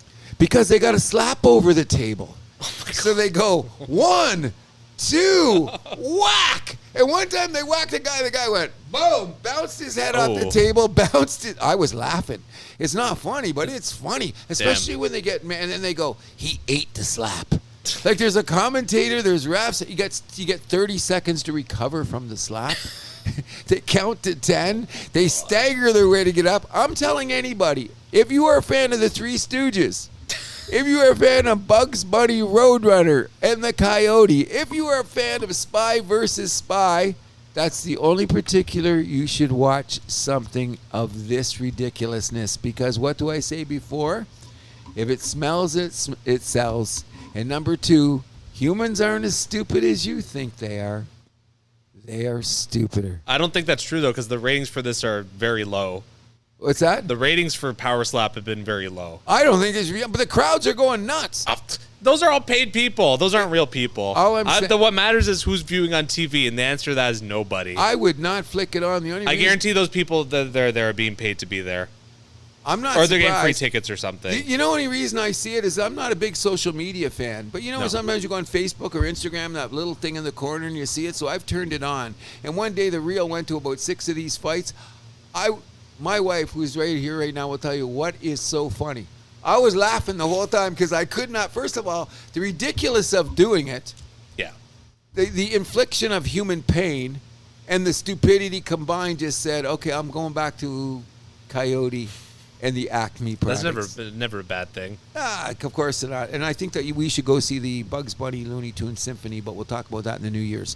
Anyways, we've gone too long, too much, because Cruz doesn't shut up. Andrew, I've seriously enjoyed the show today. Yeah, myself as well. Okay, is there anything else you want to bring to the table? I think that's about it for this week. Okay, then I'm just saying this. I'm going to have nightmares about my favorite football player for a long time. And once again, we want to remind everybody that Shohei's is on the rebuild, but the House That Happens continues to broadcast from here because we care, and we're going to see this Phoenix from the Flames. Is that what we call it here? Absolutely. Big out for Serge opening the door. Anything else you want to say, buddy? That's it. Once again, we want to thank everyone to listen to The House That Happens. Hi, my name is Cruz. And I'm Andrew Milani. And you know what we do? We keep the vibe alive. You can find The House That Happens on Podbean, Spotify, Amazon Music, iHeartRadio, Player FM, Samsung, Podchaser, Boomplay, YouTube, and SoundCloud. You can also follow us on Facebook, Instagram, and TikTok at The House That Happens, and follow us on Twitter at House Happens. You can also shoot us an email at thehousethathappens@gmail.com.